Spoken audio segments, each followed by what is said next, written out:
What is happening? And welcome to your Thursday Night Delight. I, of course, am one of your hosts, Sean the Right Way, and joining me, as always, is the man with the beanie, a.k.a. Kylo Brent, a.k.a. Brent's Bricks. Heyo. And back once again for part 2 of the trilogy retrospective. We have got the man, the myth, the legend, Grand Moff Tarkin of the game. We're talking about Rich Boy J. Hello, boyos. Grand Moff Tarkin here, back with another plot to destroy the rebels. First, we must learn about them. And we are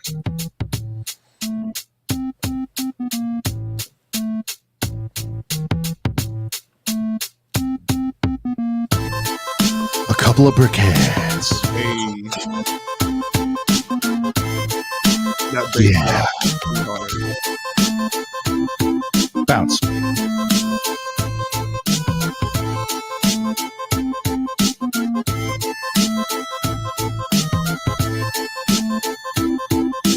Yo, we are a couple of brickheads coming to you live November 16th, 2023. Jay, this year is flying by. I do this every week, but it's just like it's still shocking to me that years just keep ticking by. I mean, I'm very old. Let's get that out in the open, but we're already into November. We are 1 week away from Turkey Day, and of course, the day after that, Jay, a major day. Of course, in the Lego game, we've got Black Friday. It's already all been revealed. That tower is coming out, coming quick. The vids are out. Real quick, just around the horn. It's very topical. Jay, your thoughts on the Avengers Tower? Both, do you like it? All that stuff, and little sales prediction. Are we looking at a sellout here? Maybe in store, online. You can kind of. Oh man. I love the set. And then I think it was hard. It was going to be hard for them to top the Bugle, just in terms of everything that encompasses. Yeah. But I think that like the thing that the Bugle was always kind of lacking was that really nice exterior aesthetic. And I think that this one just fires on all cylinders, whether it be the minifig selection or the actual aesthetic of the build. And it's like so much taller than the Bugle, which was unfathomable. So big fan of it. Great set. There you go. Brent, your thoughts on the tower? I mean, it's sick. I don't have the Bugle yet, so I feel like I'm going to be backtracking and buying that before it retires. But good idea. Bugle's it's a goated set to me as well. Not a bad plan.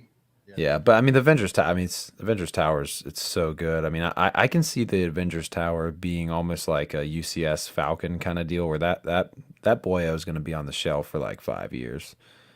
You think so? Potentially. I mean, I feel like it's iconic enough to where it might. I mean, because you got to think like the Hogwarts Castle, that's been on shelves for quite a while too. I mean, the Bug is almost at a 3-piece level above the Avengers Tower. I could be wrong on that, but no, I think Hogwarts. I'll ride with that. But how about this, Jay? I mean, the Bug is getting out. It's going to be 3 soon if it's not, right? Probably. Definitely in 24, it's 3 years old for the Bugle. So it's going to have at least that. I think that's safe to say. You know, like a 7-year thing. I don't know. I'm with you on that. I don't know if it's going to go 7, but I think it could definitely be like 3+. Yeah. Cool. Well, yeah. So we just did a quick round the horn on the Avengers Tower. Girth Gang, let us know all night long if you guys plan on getting that bad boy. Does anyone care about the GWP? All that good stuff. And of course, tonight we are here, as mentioned in the intro, to continue our very deep dive into the sequels. Now, look, the movies, we all agree, very polarizing. Very good movies. We all agree. Well, this movie, Jay really rides for, so let's get that set up. But real quick, I'm saying as a whole, Jay, generally speaking, the sequel trilogy is, probably in the lower tier for a lot of people. I'm not saying everybody. And I happen to take a look back. It hasn't been that long, although it's starting to catch up, Jay. 2015, it's going to be 10 years soon. 10 years, man. Oh my god. That's what sparked this. I told you last time. And so I was like, you know what? It's early, but let's go retro back onto some of this stuff, because it's really before Last Jedi is really right before I got in the game. Remember, I got in the game late and I missed a lot of this stuff, and now I'm looking at it and I'm sweating it. So regardless of how I feel about the film or people feel about the films in general, I think we can all agree that Last Jedi wave or any sort of sets that correlated with that. I know there's separate waves and different things. We're gonna lump it all together tonight. Some definite heaters all up in there, no doubt. This wave probably has like at least 2 sets in my top 10 of Lego Star Wars all time. At least 2. Wow. Oh yeah. So from 99 to present, I mean, that's 24 years worth of sets, and you've got 2 from this in the top 10. That says a lot. And you've been around for all of it. So I mean, you'd know. So that's awesome. Brent, you were in the game, right? You got back in around Force Awakens, so you saw a lot of this happen, right? So I first initially got back in for Force Awakens, but it was still like kind of on a casual level. But then it was kind of like, I'm not gonna lie, Jay, when I first saw The Last Jedi, it didn't like really fire me up like The Force Awakens did to buy a bunch of the sets, so I wasn't really fully back in. I mean, I do regret it though, because I kind of missed out on a lot of like the Rogue One sets too. Ooh, but that was a good little era, man. And even some of the solo stuff, that nice little cluster. I mean, not a lot of this, a couple little pieces here and there, but yeah, man, that Rogue One, the Disney movie era did not miss. Like when it came to sets, like Lego was on it. Yeah, for sure. Yeah, no, that's the perfect statement. The movies, again, mixed. Like I happen to like Solo probably more than most people, which even shocks myself. Yeah. But yeah, some of those sets were definitely heaters out there. And guys, before we go any further, Brent, guys, I have some great news for everybody. I was able to get my soundboard and everything back up and running. Very special edition here with Jay. And it's about time that Brent introduces and welcomes the one and only Girth Gang. Hey. It's been so long since this wonderful song has made a return. That's girthy. And the very first comment of the night is none other than the legend himself, Padawan HQ. What is good, my friend? Channel member coming through, special shout out. Then we got Cooper tuning in. Shreddy, what's good? We got Dave Bricks, another channel member, tuning in the pre-play game. We got Fabu Brick tuning in. Brickman USA. All these are like 3 hours ago, so thank you all so much for tuning in early. War Daddy, what's good? Mr. Robert, just bricking around. Big shout out to the pre-play gang, y'all showing up before we even start. We appreciate you very, very much. We got Brett Lee sliding through. We got my bricks and me sliding through. We got a big OG right here with KU. Girth Gang. And then we got Joseph Nails. Joseph Nails coming through. Hello, boyos. What's good? What's good? What's good? And we got Keith. We got Todd. Everybody's showing up pre-play game. We're just now catching up to the live comments. We got Secret Squirrel coming through. We got True Squadron. We got Darth Ostiff. We got Rune on the pre-play gang.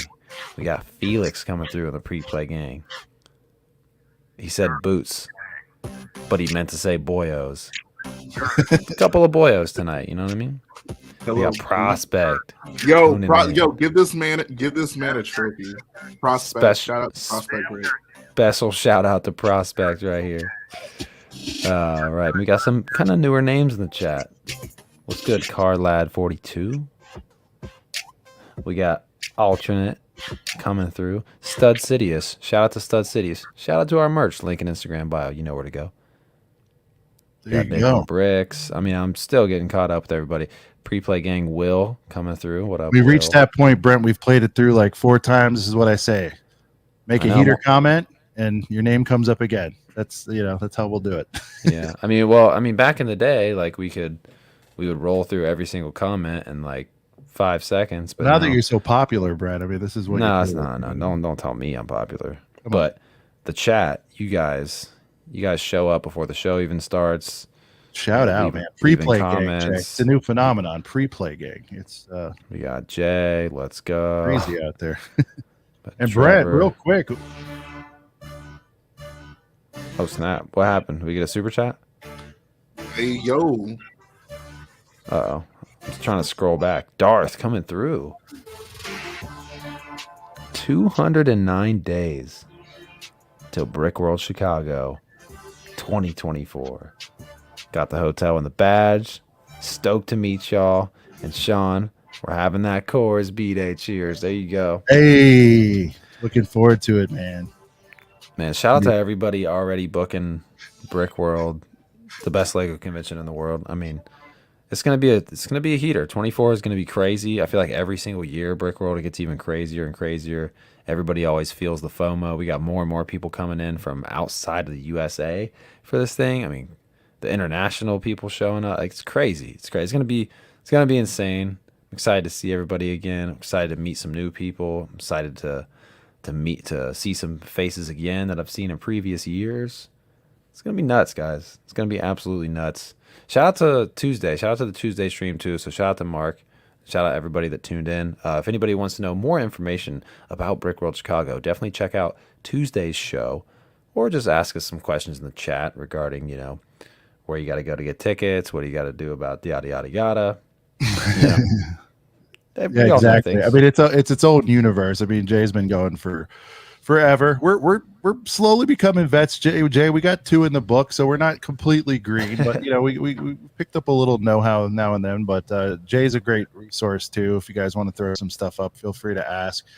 But yeah, guys, if you did miss Tuesday, definitely replay gang, or at least skim it. Look for topics that are interesting to you. One of them that came up is Mark asked us to be the hosts of Brick World. What that entails, we'll figure it out. But part of it does include, Jay knew for 2024, there will be a dedicated sort of streaming area where we can kind of interchange between the different shows and different creators and all that stuff. And so we'll definitely be scheduling that part out. And we'll post a schedule. It'll be fantastic. Of course, we'll bring all our friends through. Shows I know that are definitely interested in doing it. Good Morning Brick World, Dark,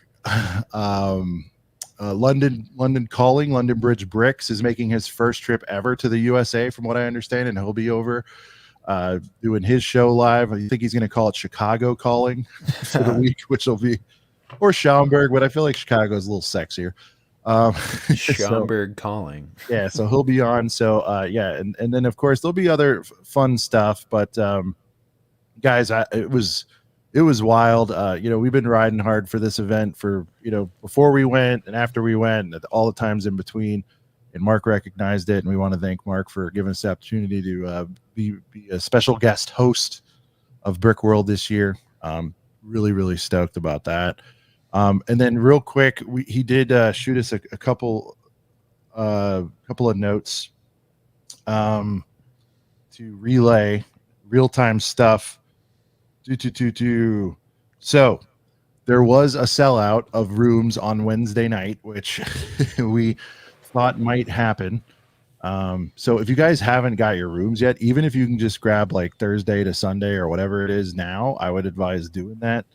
Like we mentioned on the stream, and Jay, this, the rooms go well before the private passes do. You got to secure that room if you're wanting to be on site, which again, if you want to do this and do it the right way, pardon the pun, you've got to stay on site. Yeah, you can go across the street at the end of the night and do all that. You might be able to save $20, but for the price, the convenience, quite frankly, it's like a semi-luxury sort of hotel setup. Very nice over there.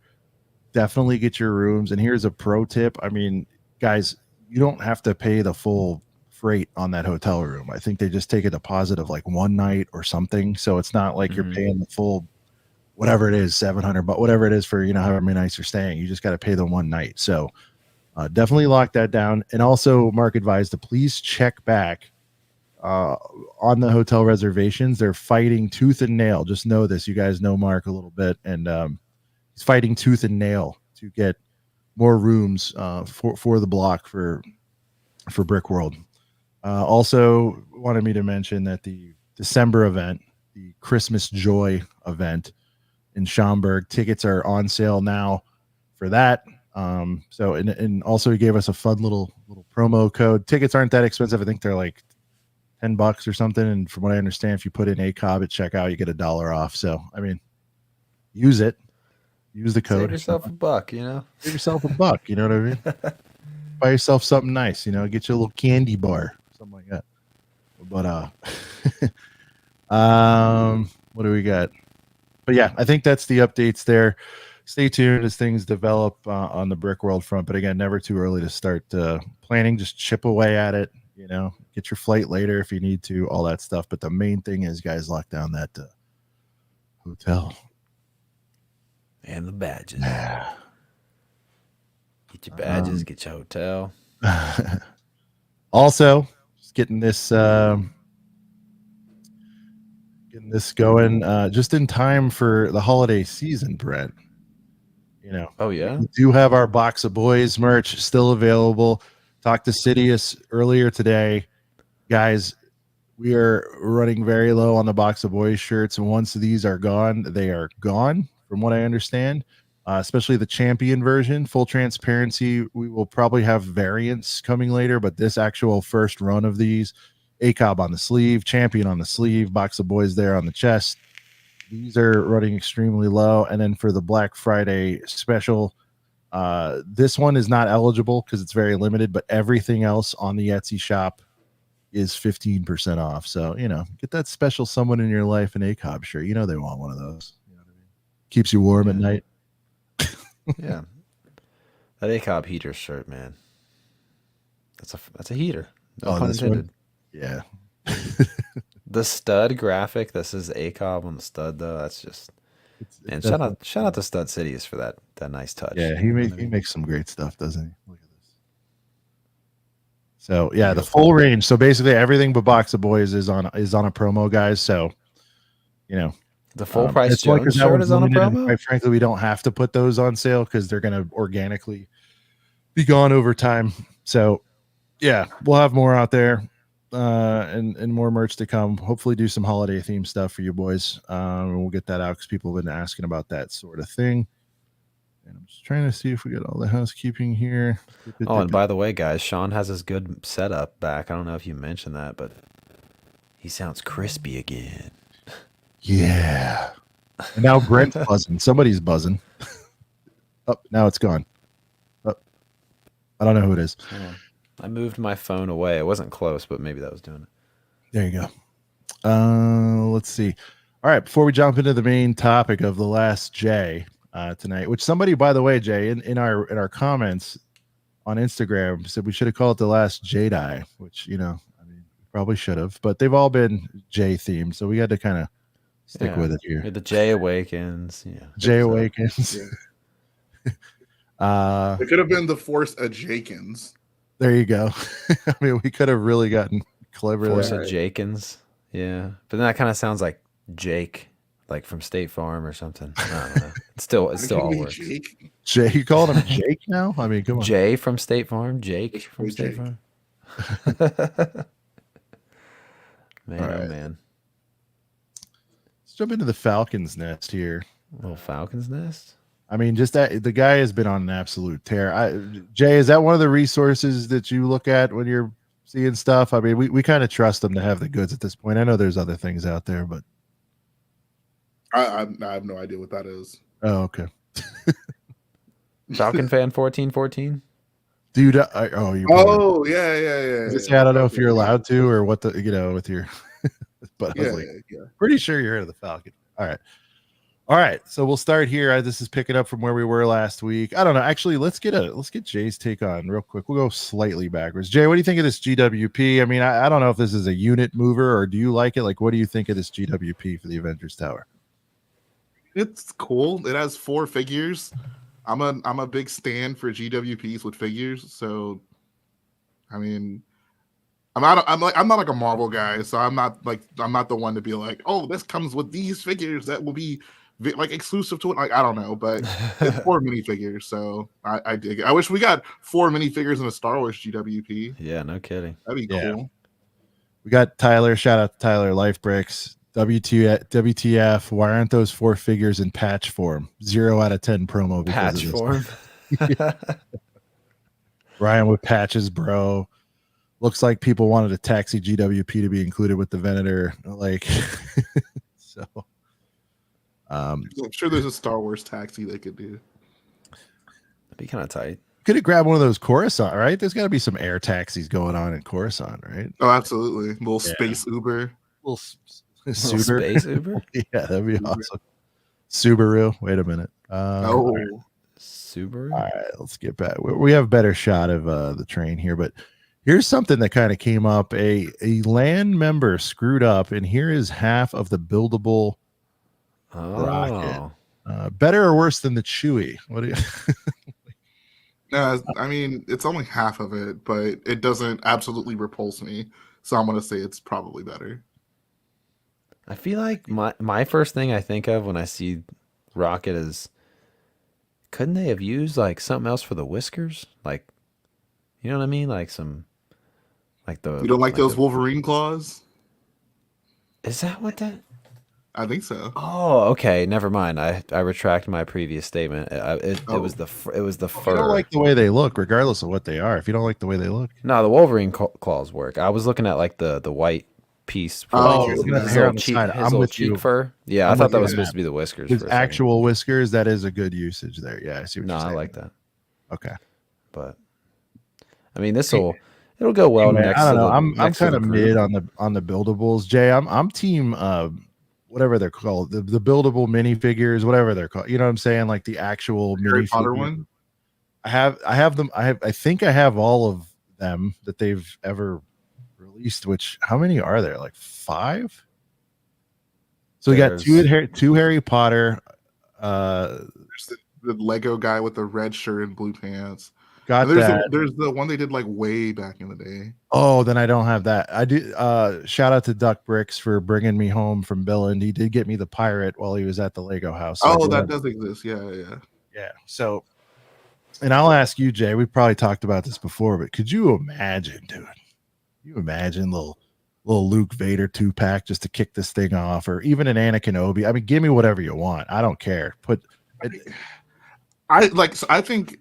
Honestly, like if they're gonna do like the buildable, like a big Lego build of like a person, I think it makes more sense for it to be an upsized minifigure.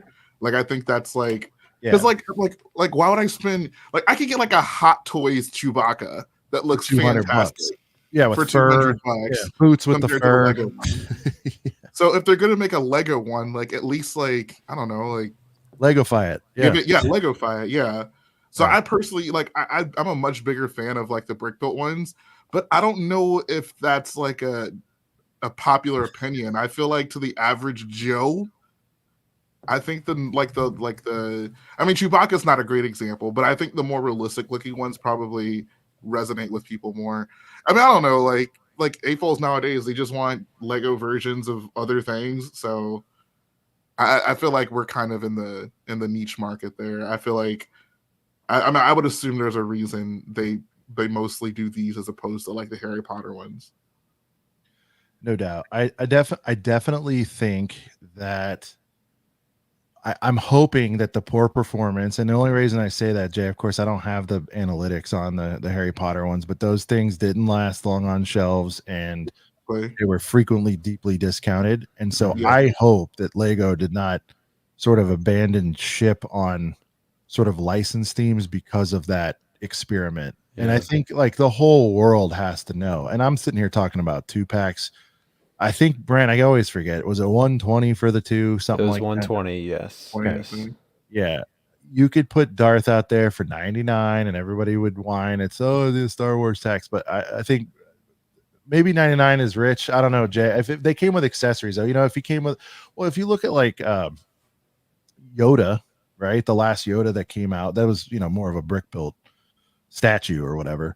But that was 100, right? And he was on sale. Now, granted, but look, everything goes on sale nowadays. I mean, there's hardly anything that's sale proof except for really like exclusives, and even then, if they find their way onto other marketplaces. My point is, regardless, they could put it out for 80, and I'm not rooting for them to do 100. I'd love the cheaper they get, great, as long as they are sort of scaled with the other ones. I mean, the possibilities are endless. I would take the hot take. I'd take those over the MIDI ships that are coming out. Really? Yeah, I'm a big fan of the. You're a MIDI rider. I'm a big fan, but in a world where, you know, and like them over helmets. In eightfold purgatory, where a third of Lego Star Wars sets have to be dedicated to adults, like I mean, those feel like they have more worth than like the helmet sets. Like I think you get more out. I mean, you can at least like play with it. Like the helmet literally just sits there. The buildable ships, like you can line up a fleet, you know, like I'm now, Jay, what if they made a Kylo helmet though? I need this off my screen. No helmet. No, the helmet thing is not like a oh, if they make the people that I like, I'd be down for it. Like I am unequivocally against all helmets. No more helmets. Yeah. Right. Well, it sounds like you're getting your wish. That thing's over. But I guess my point about the MIDI is like, I'll take part of that back. I think when there's a playset still on shelves, and Jay, you're a playset guy, if I recall correctly, right? Playset over just about. I might get that tatted on my face, bro. All right. People need to know. Yeah. And you love, and you love environments too. I watched your video the other day. Like, you ride for Yavin. That's awesome. I'm glad you do. So do I, man. Absolutely. Is it perfect? No, obviously. It's probably a 7, set, but it's like we need that to work to send them a message so we can get some more damn play sets that aren't just vehicles. And absolutely. Anyway, my beef, I guess, with the MIDI is it's like, okay, is this Rise of the Skywalker Falcon ever going to retire? And for me, it's like, you get up to 70, $80, you catch that Falcon on a dealio for 100. It's like, I know where my money's going. Yeah. Would you rather have the tiny one or yeah, that's a good point. I didn't think about that. And they do not put I lost my train of thought. Oh, and they don't put minifigures in with the yeah, you can't get Bulio, and they didn't do it with the helmets either. So I guess they're trying to teach us a lesson. The 18 figures plus are for children. Adults don't play with minifigures. Adults casually observe their helmet sets on shelves. Yeah, exactly. So just that's cool. Like picturing. Remember last time I was on, we were like, nah, girl, those are dioramas. Those are. Oh yeah. These aren't play sets. Go on these Lego sets. What are these Lego sets? The girl says, "Oh no, these are MIDI scale, girl. Don't you know these are MIDI scale? That way I have more room." So, but no, the partial retraction of my statement is now, when you get things like a TANF 4, and I feel like it's been probably 3 or 4 years since we've had one of those, right? Like that's cool for people who don't want to pay for that last one, which was, I mean, all of the TANFs, I think, all of them, they've all been pretty fire. Yeah. So like definite TANF heaters coming left and right. But for people who missed out, and then the Invisible Hand, I believe it's called, right? That one definitely got some appeal.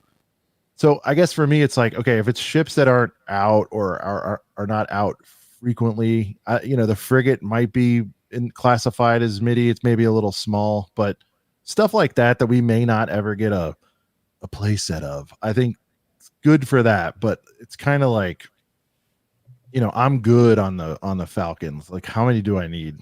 That's kind of where I was like, all right. So the Falcon's a small enough vehicle to where, like, you can have a play set of it and it can like suffice. Like I can totally nose off your shelf. Like I don't like, I love Star Destroyers. I don't want a 3 or 4 foot long one on my shelf. Like a 1 foot long one is more my speed. So I definitely can see a lot of like I guess appeal to people in that regard who don't necessarily want giant Star Destroyers. Like that I can totally understand. But with the Falcon, it's a small enough ship to where like you can get the play set, you can get the figures, you can open it up. Like, I don't know. Yeah, the Executor I like. That's what I'm saying. I'm kind of torn on it, but like, I don't know. But again, my original statement was I'd rather have an army of buildable minifigures, I guess is the term. I'm trying to remember what they're call them. I'd rather have buildable minifigures or upscaled, whatever the hell we want to call them, than middies. For me personally, like if they're like, Sean, you're in charge, you can pick this line or this line, and sales wise, that'd be interesting. I don't know if they'd sell, but I guess it depends. The mini scale ships are gonna crush the buildable figures. You think they would? Yeah. All right. Yeah. If they were done right, though, I mean, nah, man, I'm like the arm printing. Ships, they just probably difficult to execute a lot of the printing on that too. Maybe, I don't know. So I think a lot of people would look at the buildable figures and they're just like, I like the minifigures are cool enough to me. Like I don't need also a 6-foot Vader. All right, that's fine. Yeah. I'm just saying if they played the hits though, they would work. I'm sorry. I mean, I do think they've always done wacky stuff. I'm like, come out with a Vader first and see how it goes. And if it's a one and done, like whatever, it's good for the Vader heads. You know what I mean? Like even just as an experiment, like put one out for me, guys. I want to see it. Well, the worst thing about the Harry Potter ones is like every Lego Harry Potter fan was just so sick and tired of having like 50 different like Harry figs in their collection that like when they came out with the buildable fig version, and like I feel like even the Harry Potter fans just like didn't really care because like so many Harry Potter fans just because there's like it's like that Gryffindor robes Harry is like the equivalent of like Farm Boy Luke. Like every Lego Star Wars fan has like a million Farm Boy Lukes. Every Lego Harry Potter fan has like a million Hogwarts robes Harrys. So yeah, I don't know much about, I'm not the big Harry Potter head, but like sad to say, I probably would have made the same call though, because like I said, on that first round, you kind of want to play the hits. So now to me, the downfall was they were wearing the same damn outfit for the most part, and that is a little bit problematic because if you did like again a 2-pack of something, it should have been like it should have been at least like both in black, but I mean I'd maybe pick a different one set with like replaceable hair and face like pieces for both of them, and that might have worked. Like cut the price in maybe like 2/3 instead. Yeah. Let's go full baby doll style. I like that. It should have been like a Dumbledore and like a Snape. Everybody loves Snape. Snape's like such a everybody loves Snape. I don't know anything other than like the 2 figs that people have a million of. But yeah, I'm with you. So, anyways, you gotta be the one that appeals to everybody though. Like that's why you do like a Vader. Like if you're gonna start off, you're not gonna do like. I mean, I guess like Snape's like the big villain, so maybe. But I mean, I'd do General Hux. I'd put General Hux out as the first one. Okay, yeah, there you go. I don't know much about Harry Potter. Harry Potter, like, do people like Snape do Harry Potter fans like Snape to the extent that like Star Wars fans like Darth Vader? I'm gonna assume probably not, but I could be totally wrong on that. No, I don't know. It's weird because like when the actor passed away, like there was a lot of and like Snape kind of is like an overarching, like he's involved in every single book and every single movie, and so like his character arc is like it is pretty important in the overarching story. Let me ask you this, Brent. They released Snape and Vader on the same day. What do you think happened? Well, Vader, of course. I'm just talking about like within the Harry Potter within community. that world. I got you. So it's weird because like and like even like outside of just buildable figs, like to Sean's point of playing the hits, like you have to also play the hits, but also have some niche stuff out there. Get to the B-sides once the thing's established. That's what I think. If you look at the way they played the helmets and they've played the mechs, they've played the hits. Like that's what they were. I'm talking about wave one, of course. Obviously things got really goofy when they started putting like dark troopers out and stuff like that, but anyway, well, what about a Snoke? Would that have well, Snoke is not a helmet. It's no I'm talking actually about be dope only because I mean it wouldn't be like perfectly scaled, but you could like have a Kylo figure standing in front of it and it would actually kind of make sense. Actually, with the hologram. We're sitting here talking. Are you talking helmets or buildable figs? Because I went back to figs. Sorry. We're sitting here talking to somebody who's made a brick built Snoke fig. Oh wait, here we go. He's just took off. Hey, there it is. Let's go. Let's go. Here, let me full screen Jones it. Dude, and that's like that thing is like there's not even printing in that bad boy. Solidly all brick built. I remember seeing that one. That's super So sick. I made this before the Snoke minifig existed. I think so. That's awesome. Well, I it's love, how technically you, I love how you got his robe to drape. No, that's not true. You still gave some chest exposure. I like that. It's very accurate. chest exposure. Oh man, Love that's dope. All right. Let's get Is that to is that the only thing, Jay, that you like saved from that mock? Was just that? No, I got a few things from that mock. Okay, I got a few things from it. you got to. It's probably the best Star Wars mock of all time. So. Orient Express. Let's get through these. Only a couple more. I know to how go. much it pains people to say that a sequel mock is good. But Exactly, yeah. Dude. Again, from the Lego side of things, it's fantastic. All right, and I thought Force Awakens was all right. We've talked about it. All right, the Orient Express $2.99. From what I understand, this one will not. This is not powered up, so I think it can be. Obviously, you can gut the tender. Spend another hunch, get this bad boy running. I would have liked to see it with that for 300, but we understand licensing, all that. Sick train, fire, definitely on my list. Not super urgent, but I really like it. Brent, what do you think of the Orient Express? I think it's awesome. I love Lego trains, but I mean, I got a couple Hogwarts Expresses, and that kind of fills the void for me. I'm not like a super big train guy, but hey, to all the train fans out there, I mean, you guys are getting a heater. I mean, but I'm not the biggest train guy, but I 100% respect what this is. I like the color scheme. I think it was done very well. Yeah, they are no, it's making cool. adult content here. There's been murders on this thing, so apparently that's yeah. Oh wow. Shout out to Moments. Good to see you, brother. Yeah, no, I like it. Definitely on the list. Like I said, it's just not mega super high priority. And yes, I am happy for our friends of the train. And that is that concludes this week's Falcon's Nest. We did not. Was that last week when we had them on, Brent? It's all blending together. I believe it was last week. Yeah. Yeah. It's hard to keep track when we have like more. Okay, when we have like when he yeah. releases, those days where he releases like 90,000 things, I flash what we call the Falcon signal, and he actually comes into the show and gives us a little bit of background juice on how long he's known about it and like what else could be coming. And we like to get what we call little tiny nugs from him. One of them, I don't mind sharing. I'm sure it doesn't really affect you, but it's interesting because people have been asking for it. There's a good chance he feels like we might actually get legit Mario minifigures this summer. So that was a nice nug. I know you don't care, but like, or would you rather have that? Or I mean, you'd it's rather have ridiculous that it's gotten to this point. Like, it's so just like, you mean that we haven't gotten them yet? What do you mean? Yeah, no, it's absolutely it's asinine that we haven't gotten them yet. Yeah. Like, come on, dude. Come on, man. Speaking of other thing, I got, for some reason I thought maybe Falcon would have had something on his IG about it, but I guess he's not a deals guy. But you guys better be looking out. Here when those Black Friday deals hit at Target, we're gonna be able to get some fighter tanks for $25.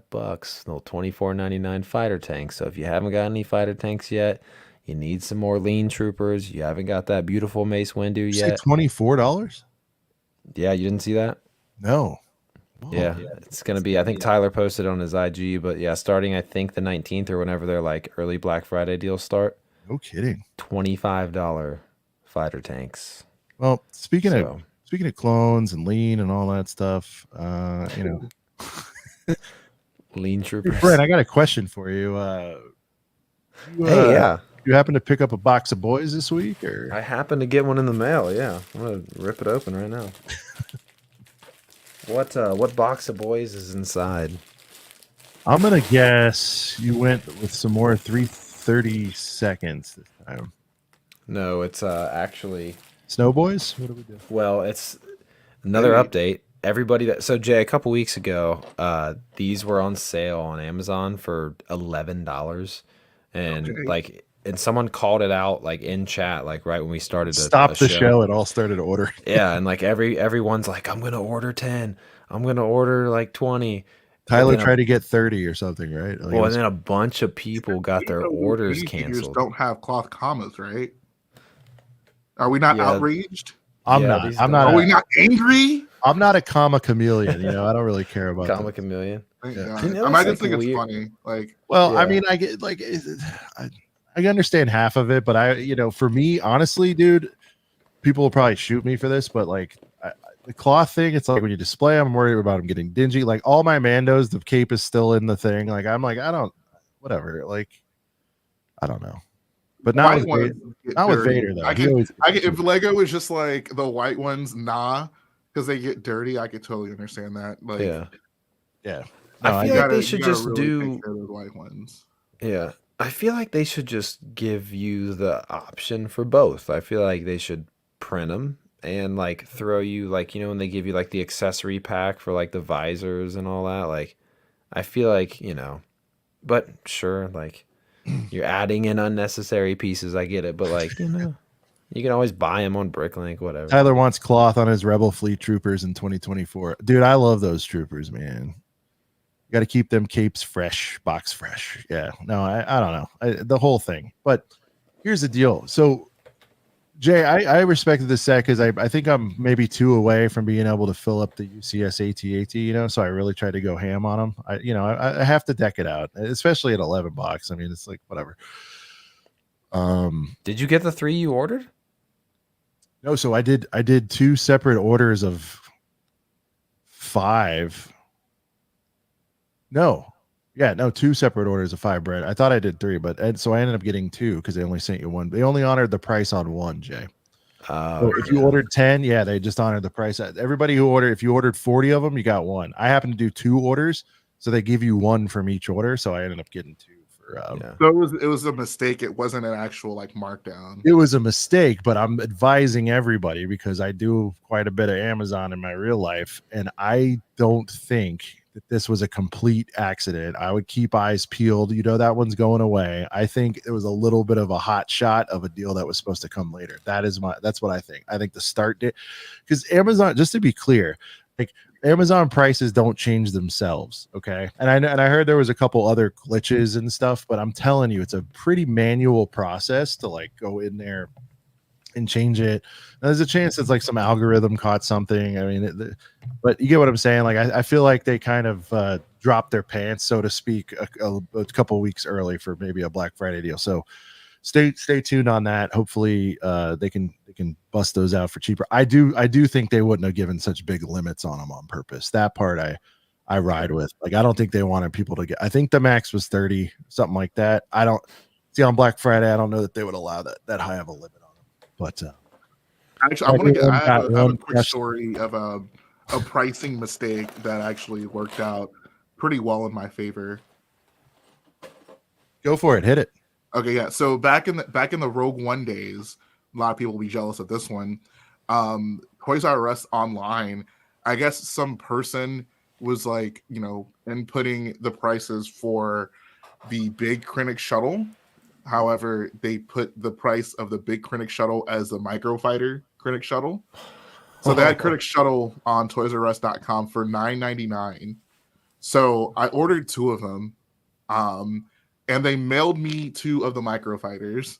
Oh. So I called them and I'm like, yo, this is not what I ordered. And then they were like, oh, okay, yeah, we're sorry for the mix up. You can keep the 2 microfighters, and we're also going to send you 2 of the big Krennic shuttles. Because your receipt, right? Your digital receipt probably had the thumbnail of the real one. Okay. Yep, yeah, exactly. That's awesome. And the SKU matched up too, right? So they tried to pull a quick.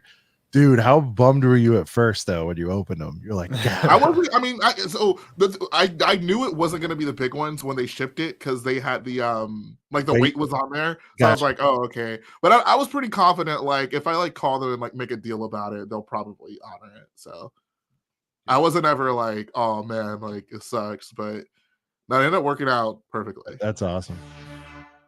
Speaking of boxes, a lot of people who were able to get it honored like in person, like they went in stores and got like 3 of them. Oh, jeez, dude, you guys ate back then. That was awesome. All right, got another super in the building. This time from Padawan HQ.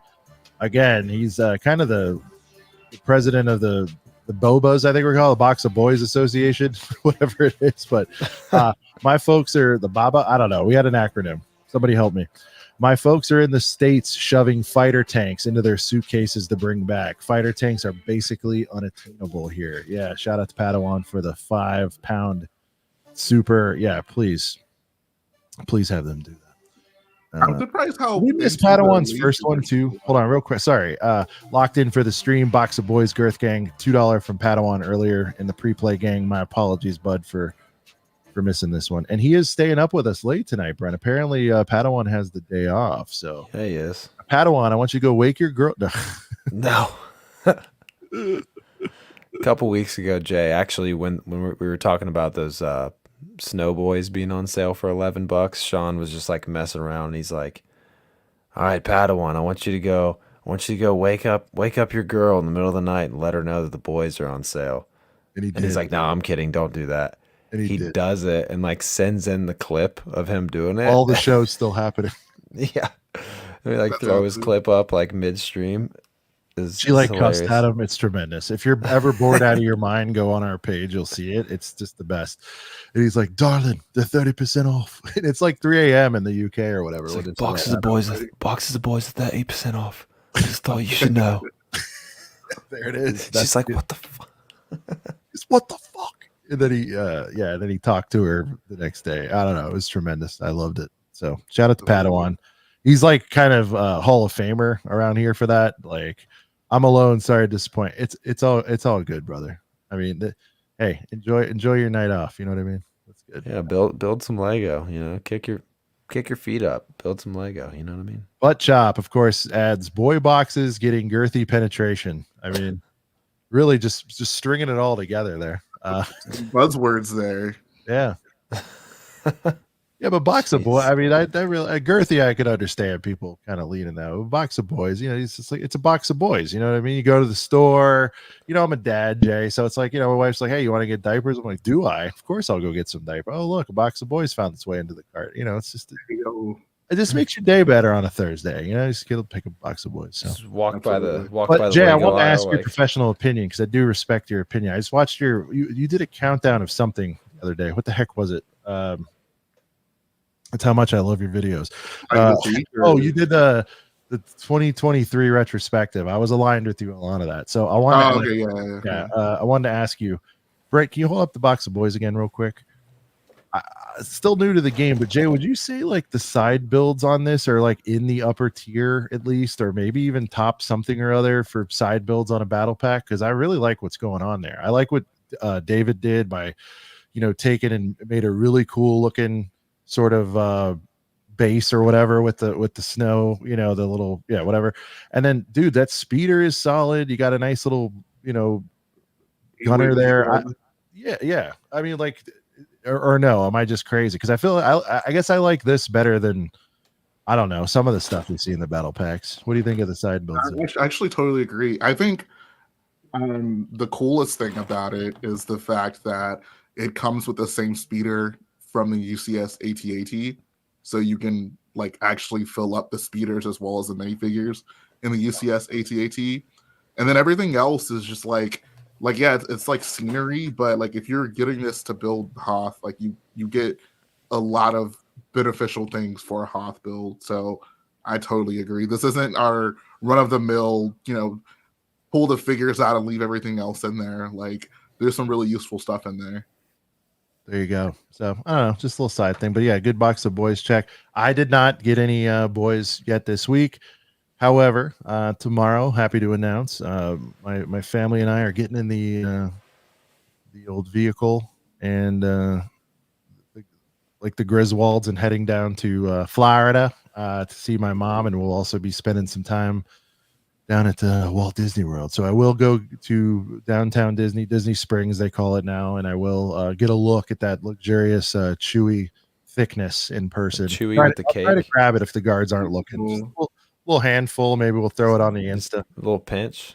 Hey man, I hear shorts are the thing, right? So maybe I should, you know, find a creative way to. Honestly, like if you made a short and just like walked up to the Chewy and then walked around to the back of it and just zoomed in on his butt, said nothing else, it'd probably get like a crap ton of views. Yeah, people that would get a butt ton of views.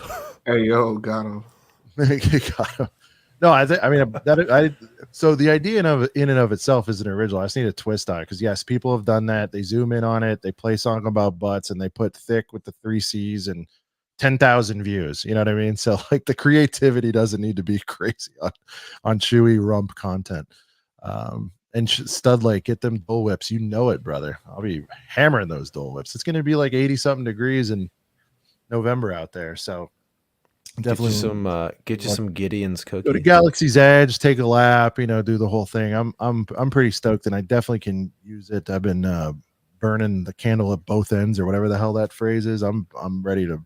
Although it's not very relaxing running around with Disney with 2 kids, but like at least it won't be work and whatever. Be a fun time. So I will hopefully get some kind of boxes of boys down there. I'll definitely check out whatever kind of reseller situation they have there. I know Orlando Brickco. I don't think it'll quite be open when I'm down there, so I'm kind of bummed about that. I would have loved to have tried that because I have not been to Atlanta, and I know people kind of rave about that one. So no plans to go to Legoland? No. Man, no love for Legoland. That versus Disney though, like, I mean, I get it, but like, I'm a big proponent of Legoland. I love Legoland. I had a good time at Lego. Oh, I Sean, love did too. Legoland. No, I liked it. Sean's been recently. I went. Yeah, that's the thing. I went more recently than I've been to Disney World. Now we used to go to Land all the time because I was in LA, but I needed. There's 4 or 5 things that have opened. I haven't been since before the whole COVID thing, and so there's been 4 or 5 things that opened at Disney World that I want to go on. That Tron Light Cycle looks incredible. I got to do Tron. The Guardians coaster looks cool. The Ratatouille thing looks cool. There's like 1 or 2 more, but those are like the heavy hitters that I'm like, I gotta get on Tron, dude. It's got to like. So, does Disney World have like the Radiator Springs, or is that only? So they don't have Radiator Springs, but they have what's called Test Track, and it's like a crash test dummies kind of thing for like concept cars. It's the exact same ride vehicle and experience, but definitely lame compared to riding around. I feel like actually has that existed for a while? I feel like I did that when I was like a kid. Yeah, Test Track. I want to say 98 somewhere in there. Okay, yeah, I definitely did that when I was a kid. I got really always broken down. I remember. Yeah, that's a throwback. So there's a lot of cloned rides there with different names, but and I respect that they don't open everything at World and Land. I think that's cool to have a little differences.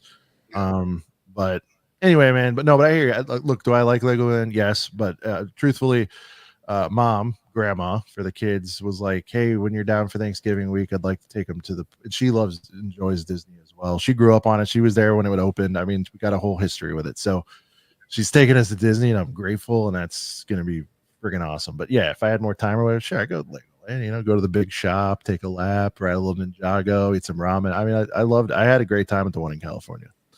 Miniland is everything. Like, I mean, Miniland's it's such there's no more Star Wars, but like even the normal Miniland, I could spend days just walking through Miniland. Well, and even the like parts store is cool. Yeah. Oh yeah, absolutely. Yeah. Oh my god, yeah, especially the Florida one. Yeah. Like they put like unreleased stuff there. Like, yeah, it's actually a really good resource. Plus, like you can it's not even like you can fill bags with parts. It's not even just like the little pick a brick cups too. It's just like you get like a big old bag of parts. So no, it's definitely cool. I if it came off like I was slighting it, Jay, I didn't mean to. It's just I will stand behind though. Either way, I do think for a theme park, it's like to me, Disney is sort of like for sure. I mean, yeah, like that. I mean, there's Star Wars. It's got. We'll go to Galaxy's Edge. Do a lap there. Have some. I will always. I mean, I went to Galaxy's Edge last year and I liked it, but I always resent it for being the reason that like there's no more Star Wars stuff in Legoland. Like that's annoying. Yeah, no, I'm right. Yeah. Oh, I guess I didn't know that they did have it. It was more of a Disney thing, right? When Disney bought it, it went out, or when did that happen?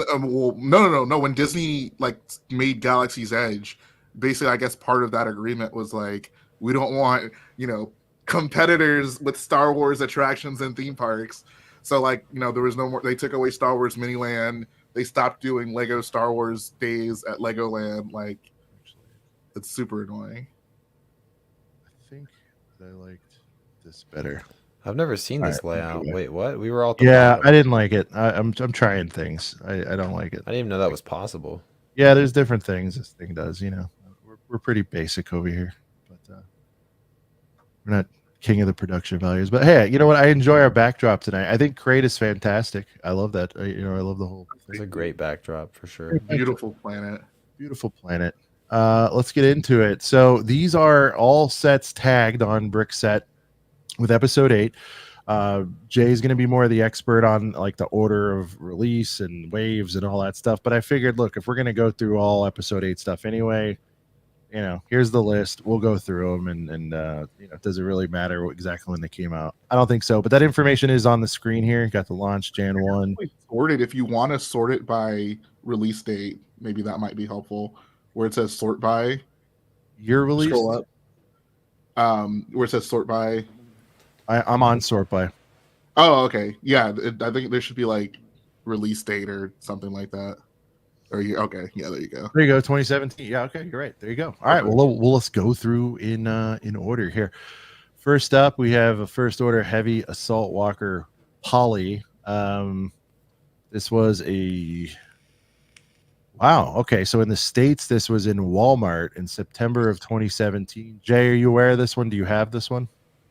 Yeah, this was one of the. I mean, one of the few reasons I had to go to Walmart for Lego at the time. Yeah. So, no, it was. I don't think I built it, but when you're riding that hype train, getting ready for a movie, you bite on every ounce of merchandise there is, and this was cheap enough. So I was like, okay, yeah, I'll grab it. But like, I don't know, in hindsight, it looks good. Like it kind of fits in with the other like AT-ATs they've kind of done at this scale. So I dig it. No, it's cool. I don't know, and they don't have the packaging, which I could easily look up. But I don't know that I've seen this one much. So maybe I've probably seen the packaged version more than I have the. That's what I'm thinking of. But cool little build. Nothing much to say, Brent. I mean, it's fun start, little appetizer. Yeah, I never got this one, but it's cool. Well, looks like, I mean, the pricing, it's hard to sort of trust, but saying it's about $6. So I mean, if you're dying to get one, you can. All right, we're jumping right in here. Here we got the Resistance transport pod. But by the reviewers here, a 3.6 value new, $30. I don't know that I'm seeing this for $30 out there. I'm gonna bump this to maybe 40 is what I'm seeing this for sealed. Usually, doesn't mean you can't get it for 30, but anyway, at its release it was $30, so it hasn't appreciated much. Troop transport pod, Resistance transport pod. Go around the horn. Jay, your thoughts on this set here? I thought it was a fine small set. I think even at the time, I'd probably say it was overpriced. I think I would have preferred this to be like a $25 set. But I mean, it was like, I don't know, a cool little ship to get, I guess. Also, interestingly enough, this is kind of like our first. It's not really a spoiler, but like basically, there's like a bigger Resistance transport ship from episode 7, and then when we saw this, it was like, oh, like I guess like this is an escape pod from that ship, and that like it wasn't something that we had seen in anything, so it was kind of like not necessarily a movie spoiler, but more of so like a canon spoiler, so to speak. Yeah, Go ahead, Brett. I was gonna say that was my first thoughts seeing the set, because I love the Resistance transport or Resistance shuttle. Troop transport, whatever it was. Transport, yeah. No, I love that. Honestly, like it's that set. It's like kind of one of my favorite sets from The Force Awakens, just because I loved how many figs you can fit in it. But yeah, that was kind of my first thought. I was like, is this just like an escape pod from that thing? So yeah, I'm right there with you, Jay. On this one, like not super tempted to buy it. The figs don't do much for me. You can get BB-8 1,000 other places, but I do think it's unique, and it's still Star Wars, and so yeah, that's what I'm saying. I've kind of halfway looked at it. I'm like 40 nah dog, on a crazy day I might do 30 on it just because, why not? I'd grab it. But definitely somewhere in the 20s if I ever saw it, like at a yard sale or something like that, Jay. Like I'd probably grab it just off the strength, just like whatever, just scratch an itch because I do think it's cool because of its uniqueness. It's not 100% gray, which we don't get like all That the is all. time. I've come to appreciate that so much more recently. I don't know why. I don't know if it's Never because of like bothered you before. the Mando sets have really just kind of like turned me off of like gray stuff in Star Wars. But like that Ahsoka wave, like I was like, man, this feels so refreshing. Yeah. Mhm. Yeah, you gave it to the gray spider a little bit, right? So Yeah. Oh yeah. Yeah. Yeah. That thing definitely should have had some brown in there or well, some it didn't even. I mean, oranges.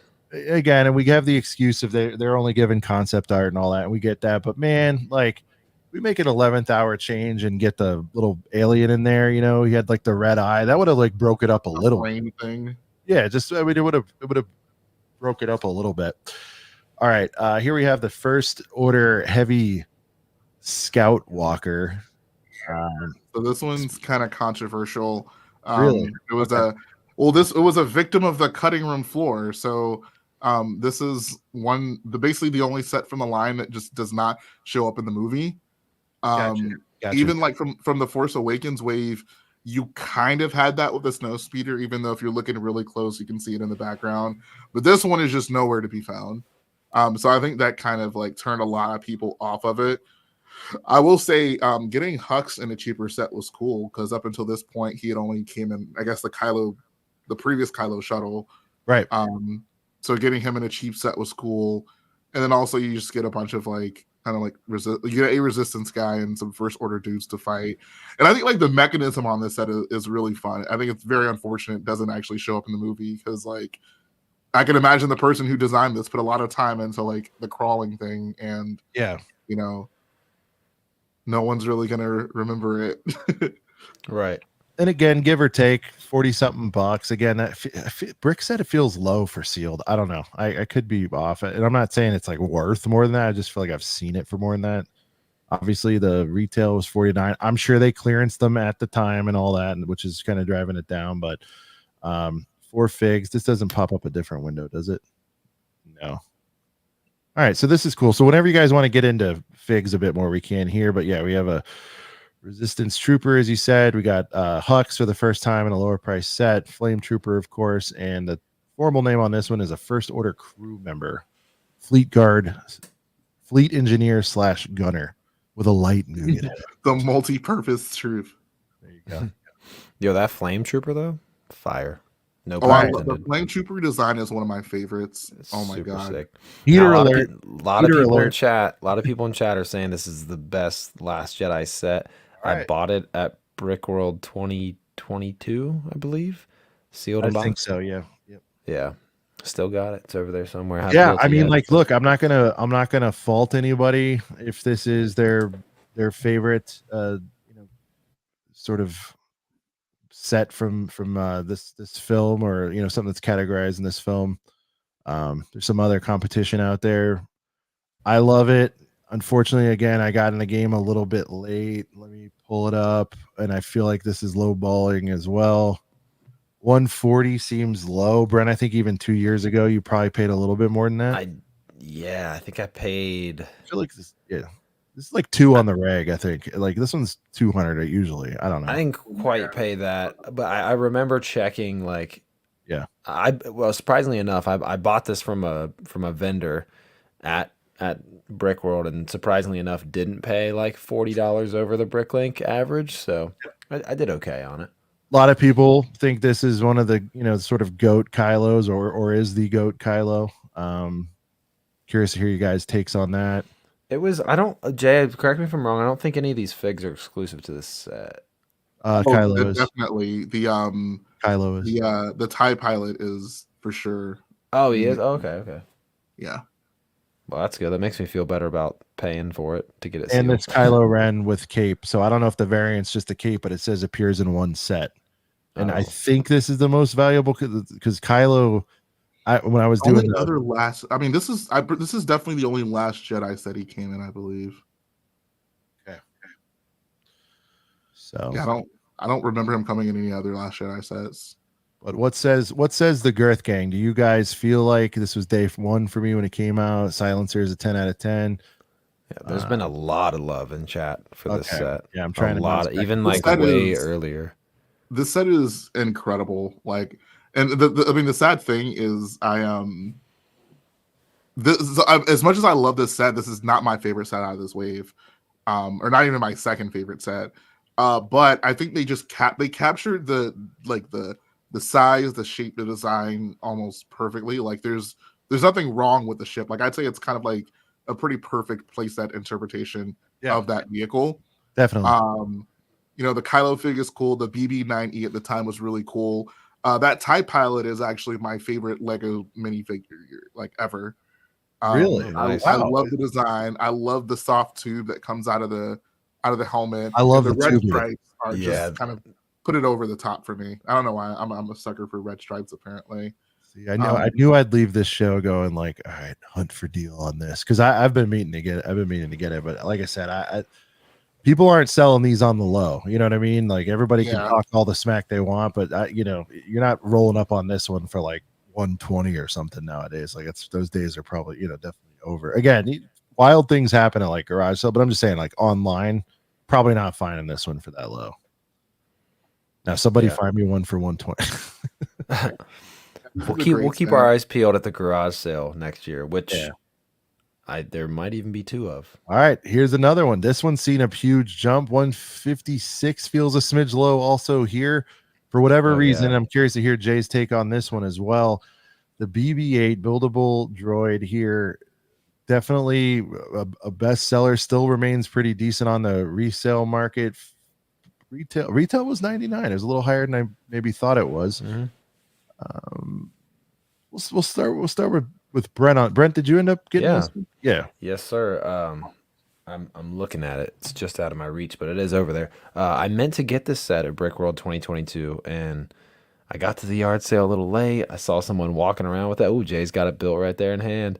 It's such a good set. I mean, I was dude, with the head movement, man. Like it's such a cool set, and like the lighter flick that comes out. I love this set. Luckily enough, I ended up getting it last year at Brickworld 2023, and I got it for a pretty good deal. I was able to talk a guy down to a pretty good price. So it was this was one of those sets that like I was rolling into Brickworld like knowing that I wanted to try to find one of these, and I did. Super happy I did. I just, man, like there's something about like when I think of my nostalgia for the Disney trilogy, I mean, I just kind of instantly think to BB-8, rolling around in the sands of Jakku, Well, and he was like one of the first things we saw, right? Like in the teaser for Force Awakens, and I was like, that thing looks sick, dude. And like, I mean, did he have the heart and soul of R2D2? Nowhere close, right? But he's pretty cool in his own right. You know what I mean? Oh, Jay's my favorite. I'm taking BB-8 over R2. Oh, come on. I like BB-8 a lot. R2 has no moment that comes anywhere close to BB-8 with a lighter. I'm sorry. That is the cutest thing ever. I know, but like he unlocks so many doors. Actually, how about this, Jay? This is a R2 moment from the very movie we're talking about. What about with the hologram? Okay.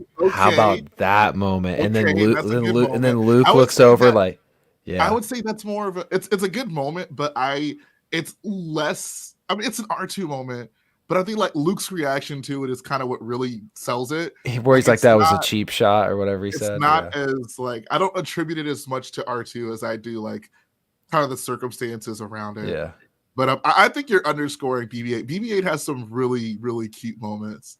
But dude, Darth is right here though. R2D2 did roast some super battle droids though. He did. Yeah, that's very true. He did absolutely burn. Again, it's okay to borrow from Oh god, it wasn't even original trilogy. I can't even go there.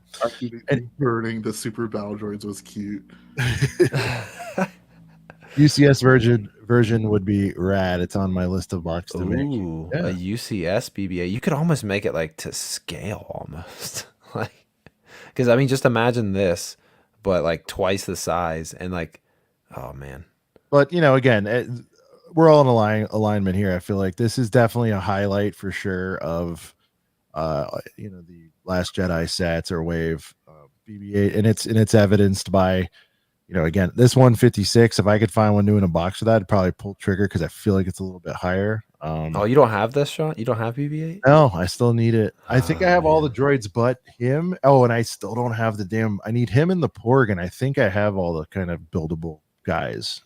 Yeah. Oh, I don't have like the you're super talking old. to the Porg King over here. Oh boy, I think I ended up with like 9 Porgs. is Porg in this wave? I forget. It is, No, right? it's not.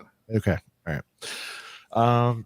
Here we go. Now this one's got so many stories behind it. The Resistance bomber, of course. This is the standard pilot version, and we'll get into that in just a moment here. Yeah. But Jay, before we get into the figs, which is for a lot of people the real story here on this particular set, walk me through Resistance bomber.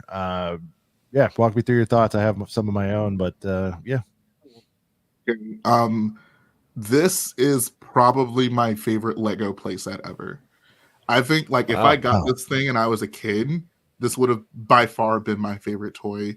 I remember I was sitting in my dorm room when I built this, and I had like no expectations. I hadn't seen the movie yet. I was just, like, oh, it's kind of a neat little thing. But like once I finally got it built and I saw just the interior at the top, you can fit all the figs in the set, which is really cool. But you can actually like there's more than enough space. Like you can load it up with more figures if you really want. There's like a little desk area on the inside. There's like a little like shooting pod on the top. There's 2 turrets on like the bottom behind the bomb bay, as well as the far back of the ship. The cockpit has like 2 seats for pilots. It has a really cool bomb mechanism where you can load it up like 3 bombs in it, and they can each drop separately. This thing is just a banger. Like it's swooshable too. Like the way you can hold it and fly it around is just really conducive to a playset. I stand this set so hard. Like I love this set. I was Color already schemes on point. I was already interested in it anyway, but now I'm like, oh man. And again, 150. I don't think this thing's 150 anyway. I got to stop saying that. We all know, especially if you get the version with the that one fig in it. What was the story behind the fig? Refresh my memory, guys. I feel like you both know, but I'm forgetting. Yeah. Actually, I wanted to talk about this because I feel like I was probably one of the first people who like really like broke the story on this on YouTube, and I know this and anyone who's a fan of me at the time will remember this. Like I made a video about it, and I was telling people the video is still up. You can look on my channel if you just like YouTube search Finch Dallo, like. And the title of my videos, because people at that time were like trying to get them and sell them. I was like, don't pay $100 for this figure, which in hindsight sounds ridiculous. But I was telling people like, look, like contact Lego, they will send you one because that's I saw that video. I saw that video. Yeah. So anyone who doesn't have a Finch Dallo, it's if you were a boyo back in the day, you would have one. So, well, no, you were advising people not to get them, man. Huh? You were advising people not to get them on your. For $100. No, I was telling people don't pay the money for it. Just contact Lego, and they'll send it to you. That I was like you're like, there's no reason to pay money for it. Where if you contact Lego and you have the set, they'll send you the updated version. I got you. Yeah. So that's I always give my friends a hard time about it. Like, yo, if you watch my videos, man, you'd have a Finch Dallo, bro. So Finch Dallo, I think, is 7.8, whatever. He's up in the stratosphere. The sealed version of the Finch Dallo bomber. And guys, if you're gonna ever get that, definitely do some homework on what to look for and all that stuff. I want to say the set sealed is somewhere in that 900 to 1200 range sealed. So it's one of those ones, like if you're getting the Finch, you might as well just get the set. It's one of those situations, I think, because the set's cool. Like Jay said, if you're going to open it to get your Finch, like, whatever, get the bomber. But again, I think if I can find it for sub 200 new in box without the Finch, I think I'm still happy with it. Obviously this is from the opening scene as well, in Last Jedi. Really cool, really unique, to Jay's point. Also, again, not all a sea of gray. It's got the nice blue pops on it. Some great fit. We've been talking about, we're building the anticipation for Finchy. We got to get into the figs here, man. There's some definite sauce in here too, I think. All right. Every figure from this set is still exclusive to it, I'm pretty sure. Bombardier, the Nyx Jerd, which is the most made up Star Wars name I've ever heard. Is Nyx Jerd. Nyx Jerd. You know what I mean? It's like, you remember those things that say, I'm sure they still exist. You put your name and they'll pop out your Star Wars name. Like somebody Yeah. Nyx Star Jerd. Wars Random name generator. generator. Yeah. That's the word for it. I don't know why that was so hard for me to figure out. Absolutely. Holdo with the Holdo maneuver. She's in 2 sets. So Jay, a couple of them. Let's see. So the straight up bomber pilot is in 1 set. The Resistance Bombardier, Nyx Jerd, our favorite character of all time, is in 2 sets. So we can educate. 2 sets because they have they're counting the other Finch. There you Dallow go. version. And that's why Yeah. Jay is the expert.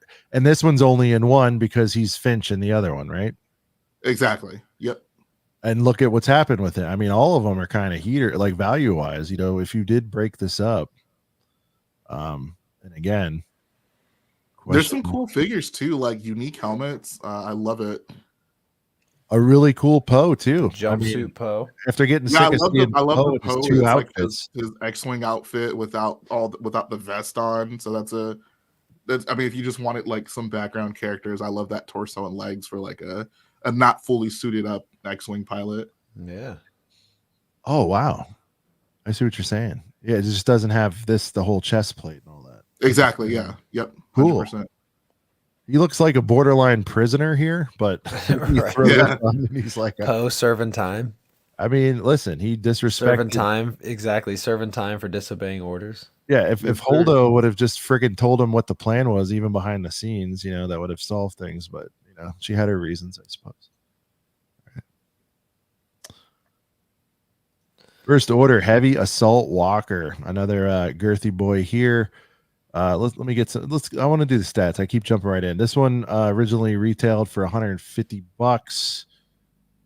Had about just under a 2-year shelf life. Looks like it hasn't. I'm done. I need to stop looking at these value news. It's so inaccurate at this point. Anyway, Heavy Assault Walker, definitely a unique take on the AT-AT. Probably refreshing for a lot of people. I really like that Ray. I like that colorway on that Ray, Jay.